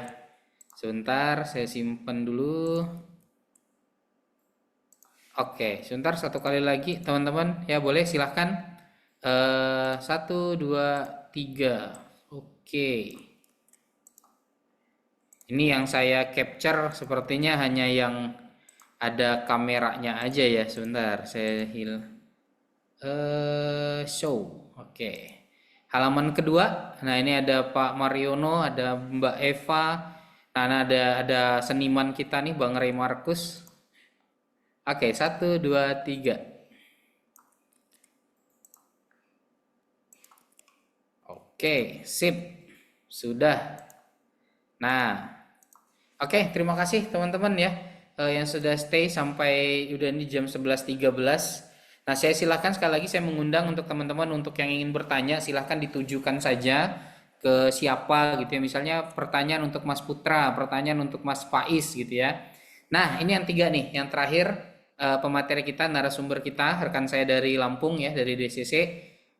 Beliau juga tadi sudah kita perkenalkan, beliau asesor BNSP dan nantinya beliau akan membahas terkait SKKNI. Nah, jadi teman-teman yang mau terjun ke dunia IT, ya kita tahu ya bahwa skill itu nomor satu gitu ya.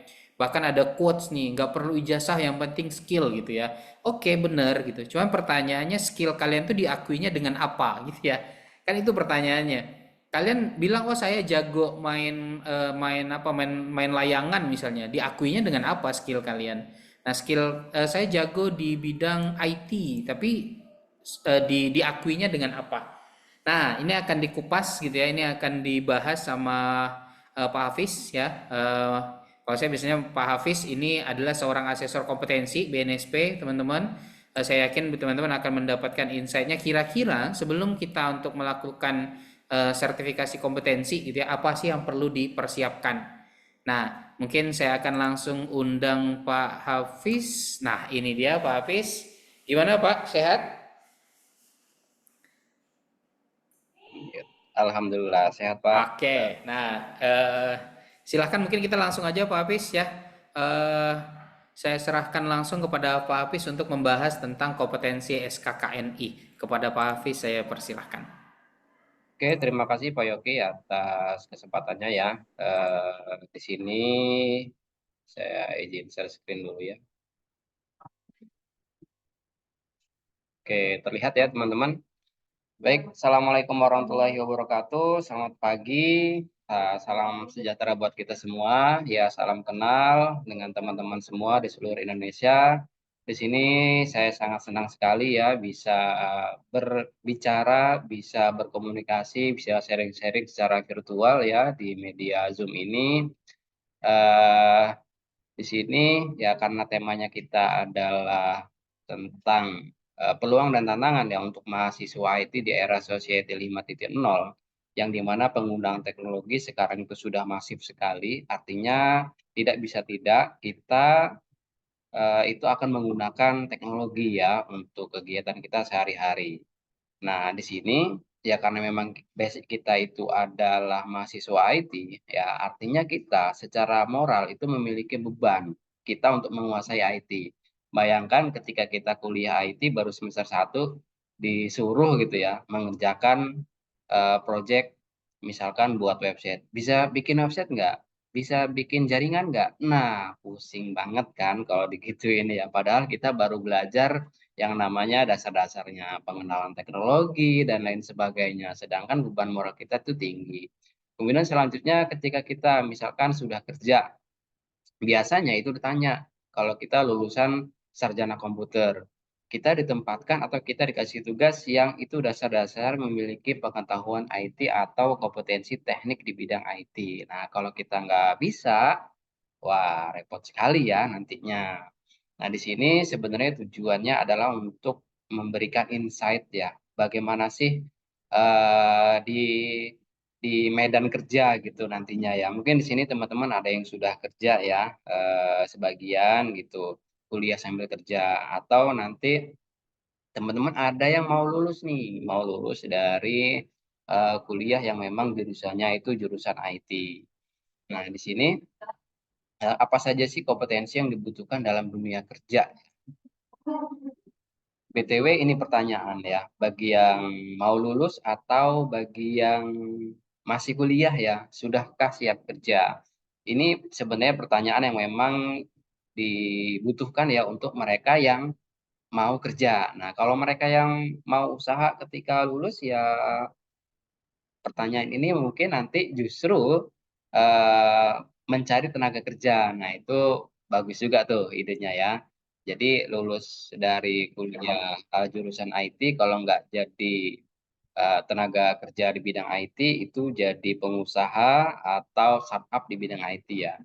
Nah, ini berguna semua ya. Nanti kalau misalkan jadi pengusaha di bidang IT atau startup, dia apa namanya tahu apa saja sih kompetensi yang dibutuhkan untuk tenaga kerja saya gitu ya. Sudah siap belum nih untuk kerja? Nah, ini adalah profesi-profesi yang umumnya ya di lulusan eh, jurusan IT ya, ada network engineer, software engineer, designer ya, UI UX, kemudian IT support. Nah, sebenarnya ada banyak banget. Tapi ini adalah profesi yang paling banyak diunggah oleh para pencari atau manajer perusahaan ya. Dibutuhkan network engineer, dibutuhkan software engineer, designer, IT support dan lain sebagainya. Ini adalah yang paling banyak dicari ya. Kalau kita mencari itu bisa di web ya, nanti kita bahas ya. Kalau kata orang itu tak kenal maka tak apa? Tak kenal maka tak kenal maka tak cuan ya. Nah, di sini salam kenal ya. Nama saya Ali Hafiz. Saya domisili di Lampung ya, di Lampung di perguruan tinggi ya, di perguruan tinggi swasta di Provinsi Lampung. Juga sebagai asesor ya di LSP Informatika. Juga punya usaha ya di bidang teknologi informasi, namanya PT Siger Teknologi Digital. Mungkin sudah ya kenalannya, karena nanti kalau terlalu lama jadi terlalu dalam susah dilupakan. Nah, teman-teman kalau mencari apa namanya loker ya, biasanya kan online ya, kita cari kerjaan itu di Google loker lulusan IT, loker mahasiswa IT ya, ini yang keluar. Nah, ini ada kalau kita cari di Indeed, kemudian Loker ID atau Jubel ya, itu ada IT Database Administrator, IT Administrasi, IT Helpdesk, IT Security, Marketing bidang IT. Nah, ini adalah loker-loker yang ada di bidang IT. Nah, sebenarnya gini ya teman-teman, loker itu ada banyak, cuma kita yang tidak apa ya, tidak masuk kualifikasinya gitu. Begitu dibuka loker IT Database Administrator, kitanya nggak bisa database gitu. Kompetensi kita tidak bisa. Dicari IT programmer. Kita mahasiswa IT tapi kita nggak bisa ngoding. Nah, berarti kan apa namanya kita perlu meningkatkan kompetensi kita gitu agar kita sesuai dengan loker yang ada gitu ya. Nah, misalkan ini ada dibuka nih lowongan IT Network Engineer ya. Jadi bisa ngapain aja gitu ya, kualifikasinya apa, kompetensinya apa, bisa memiliki atau memiliki sertifikasi apa saja. Nah, banyak sekali sebenarnya lowongan, cuma kitanya yang tidak masuk kualifikasi, betul ya? Sehingga banyak yang terjadi adalah lulusan-lulusan itu tidak bekerja sesuai dengan keilmuannya atau kompetensinya. Misalkan sarjana komputer jadi guru bahasa Indonesia, apakah salah? Ya enggak. Tapi ya kadang apa namanya kita kuliah itu lulusan IT ya kerjanya di bidang IT ya gitu. Kemudian di sini misalkan lowongan ada IT programmer ya di sini dengan gaji 6 sampai 7 juta ya. Kalau di Lampung ini udah 2 kali UMR ya, tapi kalau di Jakarta ya lumayan lah ya di atas UMR ya. Ini deskripsi pekerjaannya mulai dari merancang, mengembangkan dan memelihara aplikasi. Kita mengerti tentang API ya. Kemudian bisa mengikuti tren teknologi baru. Artinya memang seorang mahasiswa IT, seorang lulusan IT itu perlu mengikuti perkembangan teknologi ya seperti yang dikatakan oleh narasumber satu tadi ya, Pak Putra dan narasumber dua Pak Faiz bahwasanya teknologi itu terus berkembang. Kalau kita tidak mengikuti perkembangan ya kita ketinggalan zaman akhirnya tumbang. Kalau kita misalkan kurang puas dengan belajar di kampus, ya kita bisa mengikuti pelatihan-pelatihan yang ada di luar gitu ya. Karena ya itu tadi, teknologi terus berkembang, ya kalau kita nggak terus diasah, ya bisa ketinggalan gitu. Kita bisa tertinggal oleh teman-teman kita ya dari perguruan tinggi lain ya. Bahkan teman sekelas kita bisa jadi saingan kita ketika kita tidak mengikuti perkembangan zaman. Nah, ngomong-ngomong masalah kompetensi ya, sebenarnya ada standar kompetensi yang dimiliki oleh negara Indonesia. Namanya itu adalah SKKNI, Standar Kompetensi Kerja Nasional Indonesia. Yang dimana ini adalah suatu rumusan ya, yang sudah digunakan, sudah dibakukan di seluruh Indonesia dan digunakan oleh seluruh kementerian yang ada di Indonesia. Nah, misalkan nih, kalau misalkan dibuka lowongan sebagai programmer. Nah, programmer itu kompetensinya seperti apa? Jadi, misalkan programmer itu harus bisa ABC. Nah, jadi standarnya seorang programmer itu harus bisa ABC. Misalkan seorang network engineer itu kompetensinya harus bisa eh, melakukan mulai dari ya pengetahuan tentang topologi ya sampai dia bisa melakukan routing ya, routing internal atau eksternal. Nah, itu kompetensi-kompetensi yang harus dimiliki oleh seseorang yang mau berprofesi seorang network engineer ya. Nah, SKKN ini sudah mulai digalakkan ya, misalkan pelatihan-pelatihan yang dibuat oleh Kominfo atau Kementerian Tenaga Kerja atau kementerian-kementerian terkait ya, misalkan dia di bidang pariwisata itu sudah ada SKKN-nya, misalkan seorang barista itu harus bisa apa saja standarnya gitu. Seorang guide itu harus bisa apa saja. Nah, itu. Jadi kita perlu mengerti juga nih kompetensinya. Ketika kita belajar di kelas, ya misalkan belajar pemrograman, jaringan dan lain sebagainya, itu sudah memenuhi kompetensi belum gitu. Karena kalau belum, kita perlu mengejar kekurangannya dan mengikuti pelatihan-pelatihan yang sebenarnya banyak ya yang dibuka oleh banyak kementerian. Misalkan saja itu Kementerian Kominfo ya buka pelatihan gratis bahkan sertifikasi gratis gitu ya. Nah, ini adalah contoh dari SKKNI ya, standar kompetensi. Misalkan dia mau menjadi seorang junior network administrator ya. Yang pertama dia harus bisa ya merancang pengalamatan jaringan. Artinya mulai dari IP address, topologi itu harus ngerti. Kemudian memasang jaringan kabel ya, jaringan wireless. Kemudian switching ya, bagaimana menghubungkan beberapa komputer yang menggunakan switch, kemudian juga routing ya dalam satu autonomous atau dia antar autonomous ya artinya routing dengan beberapa router atau menghubungkan beberapa LAN menjadi metropolitan area network. Nah, ini adalah kompetensi seorang network administrator. Kemudian kalau misalkan dia ingin menjadi programmer nih, dia mulai dari mengimplementasikan user interface, menerapkan perintah eksekusi bahasa pemrograman, teks, grafik, dan multimedia, kemudian menyusun file, menulis kode berdasarkan guideline, sampai kepada penggunaan library. Nah, ini ya, kita seorang mahasiswa IT kayaknya ruhnya kurang gitu kalau kita tidak memiliki salah satu kompetensi inti dari seorang mahasiswa IT atau mata kuliah yang di bidang IT, yaitu engineer, kemudian ada juga programmer. Nah, sekarang lagi ngetren ya, kok lulusan IT nggak bisa ngoding? Nah, itu jadi pertanyaan banget ya. Lulusan IT kok nggak bisa ngoding ya? Sebenarnya kita sebagai lulusan IT kalau digituin kayaknya gimana gitu ya. Kok kayaknya turun derajat gitu ya. Nah, itu sebenarnya ya, ya apakah ngoding itu harga matinya seorang lulusan IT? Nah, gitu. Jadi itu kembali kepada diri masing-masing ya. Yang ada yang juga yang bilang kalau mahasiswa IT nggak bisa ngoding, artinya dia pas mata kuliah ngoding nggak lulus gitu ya, atau dia ngejoki, nah gitu. Jadi ya seenggaknya ngoding, karena ngoding juga level-levelan ya, ada juniornya, ada medianya, dan ada seniornya. Itu tergantung dengan level KKNI-nya. Ada yang level KKNI 4, 5, 6, 7, 8 gitu ya. Mulai dari 4 itu junior, nah, sampai ke level 8 itu senior programmer dan itu memiliki kompetensi. Kalau yang di sini ya 6 ini yang di bawah ini ya, ini adalah level junior ya.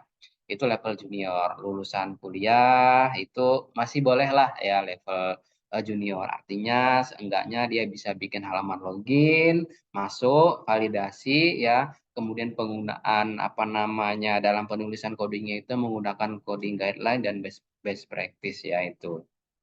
Itu. Tadi juga sudah dijelaskan ya oleh narasumber pertama, itu roadmap-nya seperti apa. Nah, kalau di sini berarti dia kalau mau menjadi seorang programmer, junior programmer itu di sini sudah masuk kepada full stack ya, mulai dari front end dan back end dia bisa menguasai. Kalau front end artinya dia HTML, CSS gitu ya, belum masuk kepada database kalau front end ya. Tapi di sini ya sebenarnya bisa menggunakan database atau tidak gitu ya, bisa bisa saja. Artinya itu masih levelnya junior ya. Nah, kemudian juga kita mahasiswa IT nih ya, biasanya kalau dibuka loker tuh dicari yang berpengalaman, betul ya? Sudah berpengalaman setahun, 2 tahun, 3 tahun gitu. Nah, kita nih masih fresh graduate gimana dong gitu ya. Kemudian level pendidikan dibuka yang S1, terus yang D3, terus yang misalkan belum lulus gimana gitu ya. Jadi apa sih solusinya untuk tantangan yang seperti ini nih ya? Jadi solusinya yang pertama, sekarang itu kan banyak program magang ya. Ya, teman-teman harus ikutin tuh program-program magang. Artinya ini adalah untuk portofolio. Ketika belum lulus atau nanti ya baru lulus ya, kita sudah punya karya. Oh, saya pernah magang di misalkan di perusahaan bidang IT ya, ada di coding, kemudian ada perusahaan-perusahaan Neomik mungkin nanti ya bisa kerjasama ya. Di sana di magang kita sudah dikasih project buat aplikasi apa. Nah, itu bisa dijadikan tuh pengalaman portofolio gitu ya. Jadi nggak eh, rebahan aja ketika ngampus ya. Kemudian juga kita bisa mengatasinya dengan memiliki sertifikat ya, sertifikasi profesi yang dikeluarkan misalkan oleh BNSP. Nah, ketika kita masih kuliah ya, eh, kita memiliki kompetensi ya, kita bisa ikut sertifikasi profesi BNSP ya. Sekalipun kita belum lulus, kalau kita sudah memiliki sertifikasi profesi, kompetensi kita diakui ya oleh seluruh Indonesia. Karena itu juga sudah didorong oleh seluruh kementerian ya. Kalau buka lowongan itu yang memiliki sertifikasi kompetensi sebagai bukti penguasaan atau bukti kompetensinya. Jadi nggak usah takut ya. Maka mulai dari sekarang harus mulai ditanamkan ke diri kita ya, aktif ya, ikut kegiatan ya, karena itu nanti sebagai portofolio dan ditanyakan. Kemudian juga ya aktif di media sosial, nah itu penting juga tuh ya, karena sekarang HR ya kalau mau meng-hire, merekrut, dilihat juga media sosialnya. Jadi ketika kita ikut seminar itu boleh diupload ya. Kemudian ketika kita mengikuti pelatihan atau kita membuat project ya, entah itu proyek di bidang aplikasi, jaringan, kemudian proyek di bidang desain grafis, ya intinya yang dia kompetensi IT ya, itu diupload nanti akan terlihat ya. Apalagi kalau misalkan buka lowongannya itu sesuai dengan apa yang sudah kita tekuni ya. Itu bisa sebelum lulus kita sudah di-hire duluan ya, apalagi ketika kita punya kompetensi dan buktinya berupa sertifikat kompetensi.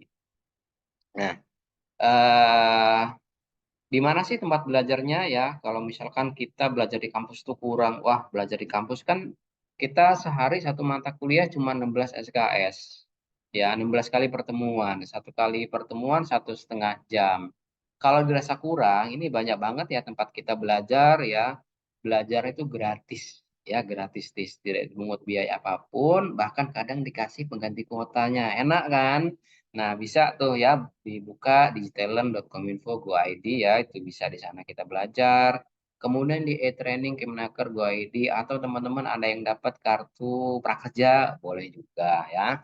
Kemudian bisa juga gabung komunitas nih ya. Banyak komunitas-komunitas IT yang memberikan edukasi-edukasi dan pelatihan secara gratis juga tentang IT ya. Ada relawan TIK, kemudian ada juga Pak Yoki apa Pak Yoki gradasi ya Kak Yoki ya. Nah, itu bisa juga gabung ya. Nah, ketika kita gabung komunitas, artinya kita bergabung dengan komunitas yang memang concern ya di bidang IT. Ya, ada juga komit dan lain sebagainya. Bisa ikut gitu ya. Kebetulan saya di Lampung, di sini ada komunitas juga ya, relawan TIK. Bisa bergabung teman-teman yang di Lampung. Kita sering adain kegiatan pelatihan juga ya, kolaborasi dengan berbagai perguruan tinggi. Nah, mungkin ini sampai sini saja ya kebersamaan kita. Terima kasih ya. Kalau mau join boleh ya di komunitas relawan TIK khususnya di Bandar Lampung ya. Kebetulan saya dikasih tugas tambahan sebagai ketua, jadi nanti kita bisa bertemu ya dari komunitas baik secara virtual maupun offline-nya ya. Terima kasih. Saya akhiri. Wassalamualaikum warahmatullahi wabarakatuh. Saya kembalikan kepada Pak Yogi. Waalaikumsalam warahmatullahi wabarakatuh. Oke, terima kasih Pak Hafiz nih. Eh, Luar biasa ya, dapat lagi kita insight-insight baru nih teman-teman. Mungkin sama tadi ya seperti sebelumnya. Saya review kembali beberapa hal yang tadi sudah disampaikan oleh Pak Hafiz ya. Pertama, ada beberapa hal nih yang harus kita luruskan gitu ya Pak Hafiz ya. Kita luruskan pemahamannya untuk teman-teman terutama mahasiswa. Yang pertama tadi nih ya, ada beberapa hal nih teman-teman, ada beberapa isu ya. Banyak yang bekerja tidak sesuai kompetensi. Nah, teman-teman juga harus aware nih ya, selaku mahasiswa kalian berkompetensi di dunia IT, ya tidak salah memang, tapi lebih baiklah bekerja sesuai dengan kompetensi. Nah, ini jadi isu terbaru juga bahwa ada lulusan IT nggak bisa ngoding. Nah, ini juga jadi pertanyaan besar juga ya untuk kita bersama. Pengalaman, level pendidikan tadi juga sudah dibahas ya oleh Pak Hafiz. Nah, terus tadi juga Pak Hafiz sebenarnya sudah kasih solusi dari beberapa permasalahan-permasalahan di atas. Salah satu yang paling bagus adalah kita harus memiliki sertifikasi kompetensi, di mana itu sebagai bukti penguasaan kompetensi. Dan ternyata Serkom ini ya bukan ternyata sih, ini diakui di seluruh dunia, di seluruh Indonesia teman-teman gitu ya. Serkom ini diakui oleh seluruh Indonesia dan sudah menjadi komitmen di kementerian dan berbanyak perusahaan bahwa kalau orang mau tahu berkompetensi atau tidak ya berarti haruslah memiliki sertifikasi kompetensi. Nah, tadi juga ada saran dari Pak Hafiz ya terkait aktif ikut seminar, webinar, dan jangan lupa medsos kita diisi dengan portofolio yang bagus. Karena HRD gitu ya sekarang melihat kegiatan-kegiatan kita itu dari sosial media. Nah, dan jangan lupa juga teman-teman bisa ikut komunitas yang sesuai dengan keilmuannya. Ya, bisa di bidang IT. Tadi disebutkan ada gradasi, ada RTIK, dan lain-lain. Nah, ini bisa menjadi tempat teman-teman mencari pengalaman dan mencari ilmu. Terima kasih Pak Hafiz, luar biasa ya. Kita tepuk tangan untuk Pak Hafiz. Nah, kita masuk ke sesi yang berikutnya, yaitu sesi tanya jawab. Mungkin sebelum sesi tanya jawab, silahkan teman-teman yang ingin bertanya boleh langsung raise hand ya. Silahkan sambil itu saya undang lagi narasumber-narasumber kita. Ada Pak Putra ya, ada yang narasumber pertama, terus ada Pak Faiz narasumber kedua, dan Pak Hafiz narasumber ketiga. Nah, dan saya sendiri sebagai moderator. Nah, ini di layar kalian sudah terpampang nih narasumber-narasumber hebat kita hari ini. Silahkan bagi teman-teman yang ingin bertanya secara raise hand, kita tunggu ya yang mau bertanya secara langsung, mumpung ini ada para pakar-pakarnya. Namun sebelum itu ada beberapa pertanyaan yang udah masuk di kolom chat, sama tadi ada yang ngejapri ya, kayaknya di sini ada japrian tuh, tapi mungkin beliaunya nggak sadar kalau terjapri. Nah, ini ada pertanyaan nih, pertama untuk Mas Putra, Mas. Nah, jadi di teknologi yang pertama tadi ada pertanyaan untuk Mas Putra terkait fokus menguasai teknologi. Apakah itu berarti kita fokus untuk menguasai domain keilmuan atau karir yang ingin kita selami aja, atau memang fokus ke IT-nya aja? Mungkin gitu ya pertanyaannya. Nah, itu di kolom Domain chat aja. keilmuan. Ya, Oke, silakan oke. Mas Putra. Gimana pendapat Mas Putra? Oke. Untuk fokusnya itu kita bisa lihat nih tadi di roadmap ya. Coba saya share screen lagi ya roadmapnya ya. Oke, sebentar. Share. Nah, oke, untuk fokus yang dimaksud itu misalnya teman-teman itu ingin bekerja sebagai software developer, teman-teman bisa nih pilih software developernya bagian mana, bagian front end, back end, DevOps, atau masih banyak lainnya ya di sini ya. Nah, maksudnya fokus itu di sini nih. Jadi teknologi inilah yang teman-teman harus fokus kuasai. Contoh di front end tadi ada HTML, CSS, JS, kemudian ada Node.js ya kan, ada Express atau pakai Vue ya. Nah, itu. Jadi itu bisa teman-teman sesuaikan fokusnya di situ. Kalau untuk pekerjaan ya nantinya kalau teman-teman sudah kuasai itu, biasanya pekerjaan itu pasti ada aja ya Pak ya. Misalnya ada lowongan sebagai front end itu pasti ada gitu. Ada jadi back end itu pasti ada. Yang penting teman-teman fokus dulu mau di mana. Jadi teman-teman nanti filter pekerjaannya sesuai dengan keahlian yang teman-teman kuasai gitu. Gitu Pak kurang lebih. Oke, baik. Nah, intinya teman-teman harus paham roadmap ya, Mas ya, Mas Putra ya. Benar. Nah, pahami banget roadmapnya. Oke, kita lanjut ke pertanyaan yang kedua. Nah, ini untuk diarahkan untuk Pak Hafiz. Ini tadi lewat Japri nih Pak Hafiz. Kita mendengar, mungkin untuk semua ya. Kalau saya ini cocoknya untuk semua sih. Kita mendengar bahwa sebentar lagi banyak profesi-profesi IT yang tergantikan dengan AI. Ah, ini menarik nih. Ya, lalu bagaimana sih menurut para narasumber ya peluang IT ke depannya, apakah masih bagus nggak sih untuk Dudi? Itu karena bentar lagi akan tergantikan nih katanya gitu. Kira-kira masih bagus nggak nih IT ke depannya untuk dunia usaha dan dunia industri? Mungkin silakan, mungkin Pak Hafiz dulu deh untuk menjawab. Silakan Pak Hafiz, kita gantian. Monggo Pak. Iya, pertanyaannya bagus banget ya, AI. Nah, jadi kalau saya konsepnya itu jangan jadikan AI itu sebagai saingan. Jadi AI itu gunakan sebagai pelengkap kita dan kita yang menggunakan AI. Kita gunakan AI itu untuk mengefektif dan efisienkan kerjaan kita gitu. Kalau kita misalkan belum bisa ngoding, gunakan AI itu biar kita bisa ngoding. Gunakan AI itu untuk justru untuk memperbaiki, untuk meningkatkan skill kita gitu. Jangan gunakan itu jadi saingan kita, repot juga gitu ya. Lagian AI juga kan dibuat oleh manusia. Jadi kita perlu juga nih belajar tentang bagaimana membuat AI. Nah, keren kan? Ya itu ya, dari saya cukup. Terima kasih Pak Yoki. Oke, terima kasih Pak Hafiz. Jadi intinya ya teman-teman jadikan AI itu sebagai teman, bukan saingan gitu ya. Nah, mungkin kita lanjut ke Mas Faiz. Kira-kira kalau menurut Mas Faiz gimana nih Mas? Terkait AI ini matiin kita nggak nih selaku orang-orang yang aktif di dunia IT? Silakan Mas Faiz. Sebenarnya kalau soal ngegantiin sih nggak bakal sih ya ngeganti. Cuman kalau kata saya, kalau menurut saya pribadi sih orang yang bekerja dengan AI, bukan mengganti. Orang yang bekerja dengan AI dan orang yang bekerja tanpa AI itu kayaknya bakal kalah gitu orang yang bekerja tanpa AI. Jadi kalau bisa sih kita anggapnya AI ini tuh bukan suatu hal, jangan anggap sebagai ancaman gitu, anggap itu sebagai suatu alat, gitu. Sesuatu yang bisa kita pakai untuk meningkatkan kualitas kerja kita, meningkatkan produktivitas kita, gitu. Agar apa? Agar nanti kita ini nggak, kan sering banyak tuh kan film-film yang udah science fiction gitu yang manusia diperbudak sama AI gitu. Kalau kata saya sih itu kayaknya kayak agak susah gitu, agak sulit gitu. Takut Yang Terminator kali ya Mas ya? ya yang akhirnya kan luncurin nuklir sendiri apa gitu kan takut. Kayaknya enggak sih, kayaknya nggak bakal sampai segitunya.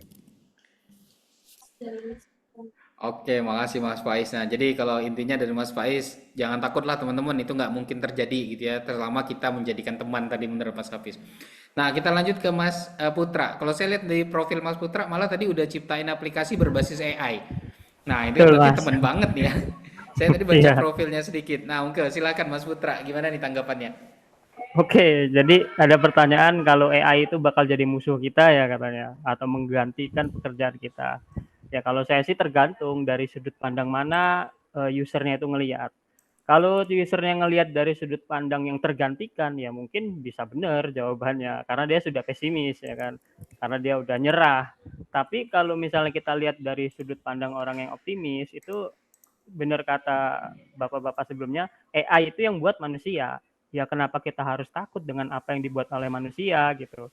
Kita juga pasti bisa membuat itu.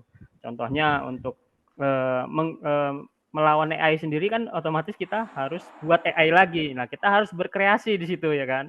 Kalau misalnya kita sudah nyerah, gimana kita mau kreasi? Ya udah nyerah gitu. Itu sih Pak, kurang lebih. Oke, terima kasih. Nah, ini dapat ya insight-nya teman-teman ya, bahwa oh jangan takut deh AI gitu, karena AI juga teman kita nih, itu bisa jadiin rekan kerja, bisa ngebantu dan lain-lain. Ya ibaratnya kita Iron Man aja lah ya gitu ya, minta bantu sama AI untuk segala sesuatunya. Oke, eh terima kasih. Ini masih ada satu pertanyaan lagi, mungkin terakhir deh ya. Tadi mungkin saya jawab aja, kalau yang Mas dari Henry, AI apa yang bagus untuk belajar coding?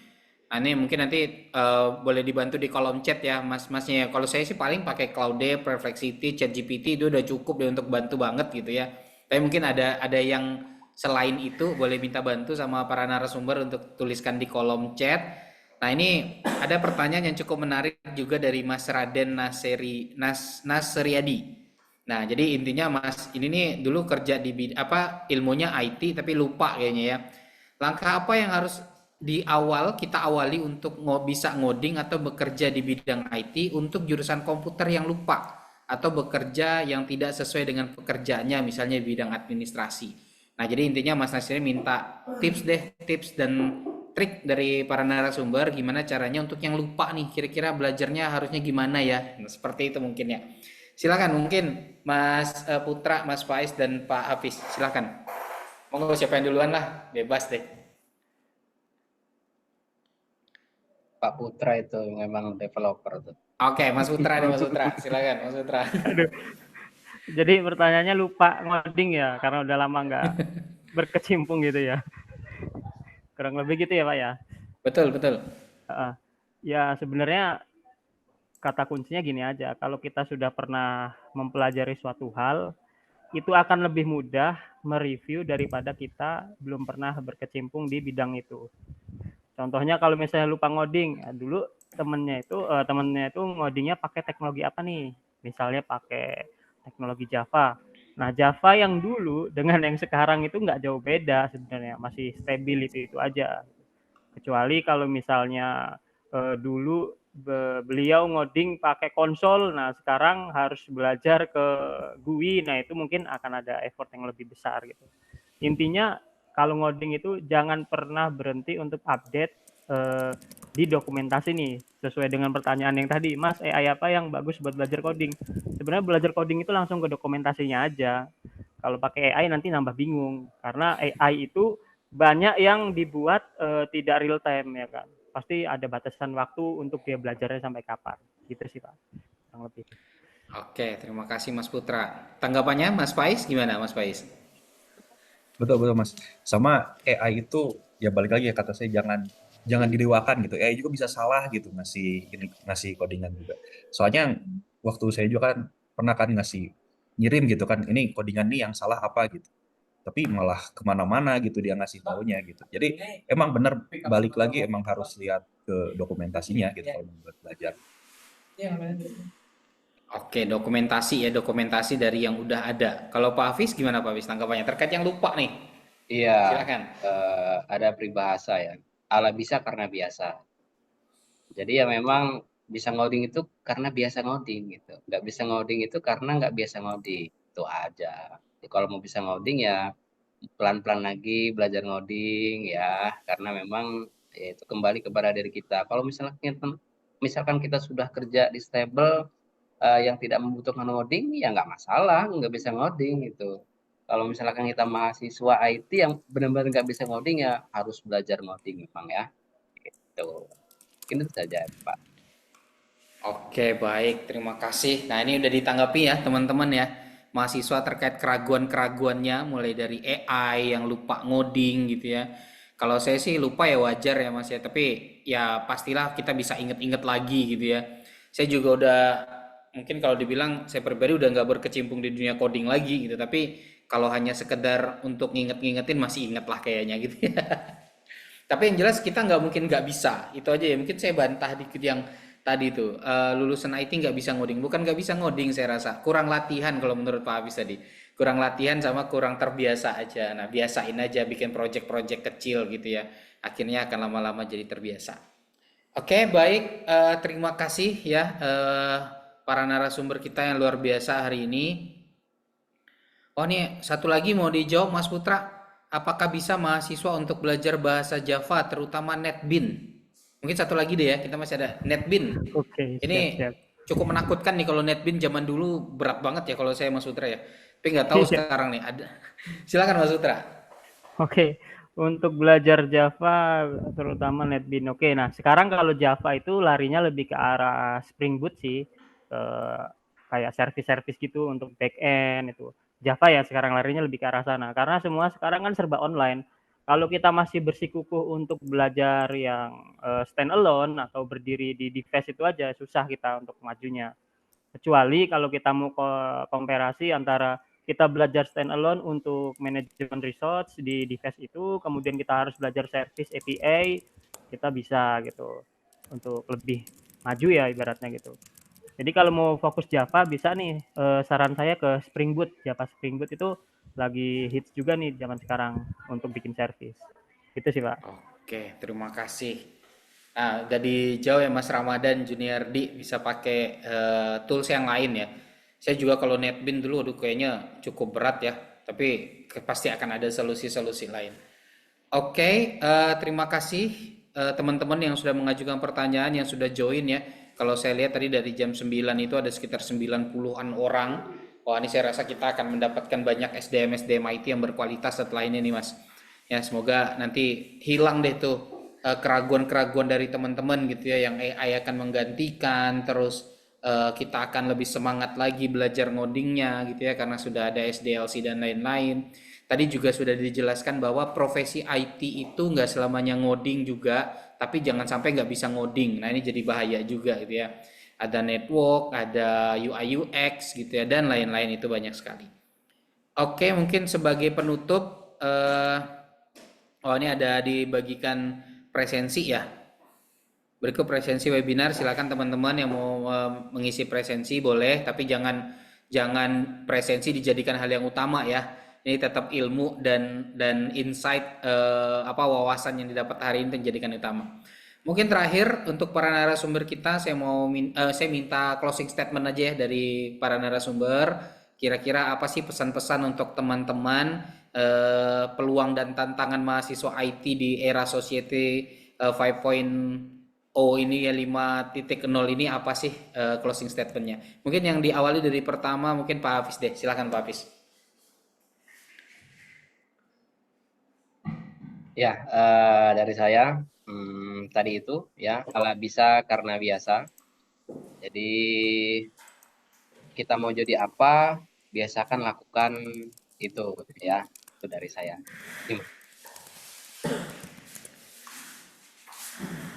Oke, ala bisa karena biasa itu closing statementnya. Terima kasih Pak Hafiz.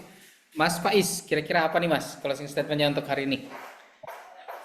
Pokoknya ya buat teman-teman semua, teman-teman mahasiswa semua, jangan berhenti belajar. Soalnya orang yang berhenti belajar akan jadi milik masa lalu, orang yang terus belajar jadi milik masa depan. Gitu aja. Oke, jangan berhenti belajar tadi ya.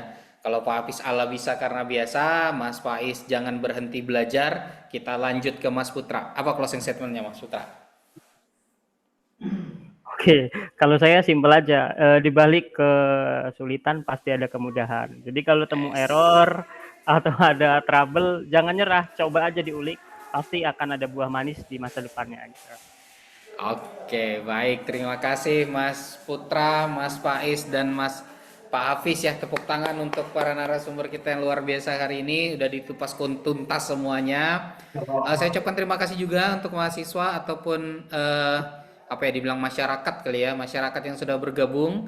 Semoga setelah ini akan banyak muncul akan banyak muncul full stack developer yang baru gitu ya, yang semangat semua, yang bisa menjadikan Indonesia menjadi lebih baik ke depannya. Dari beberapa closing statement tadi kita tahu bahwa IT ternyata tidak semenakutkan itu teman-teman gitu ya. Ngoding ternyata tidak menakutkan, tapi itu menjadi peluang kita, itu menjadi tantangan untuk mahasiswa-mahasiswa ke depannya untuk membuat Indonesia yang lebih baik. Mungkin itu saja. Saya ucapkan terima kasih banyak kepada Mas Khairin Saputra, Mas Ahmad Faiz, dan Pak Ali Hafiz untuk kehadirannya hari ini. Sampai ketemu lagi di seri-seri webinar yang berikutnya. Semoga kedepannya teman-teman tetap bisa mengikuti ya. Dan apa yang didapatkan hari ini dapat menjadi pengalaman, dapat menjadi wawasan terbaru, dan dapat diimplementasikan di teman-teman. Saya tutup kegiatan kita hari ini dengan kalimat Assalamualaikum warahmatullahi wabarakatuh. Selamat siang teman-teman semua. Warahmatullahi wabarakatuh. Waalaikumsalam Ya, warahmatullahi terima wabarakatuh. kasih Selamat ya. siang. Terima kasih Terima Pak kasih Terima kasih Faiz, teman-teman, Pak Bapak Putra, Faiz Pak semua. Yogi, teman-teman Terima kasih semua. Pak Hafiz, Pak Faiz, dan Pak Saputra. Ya.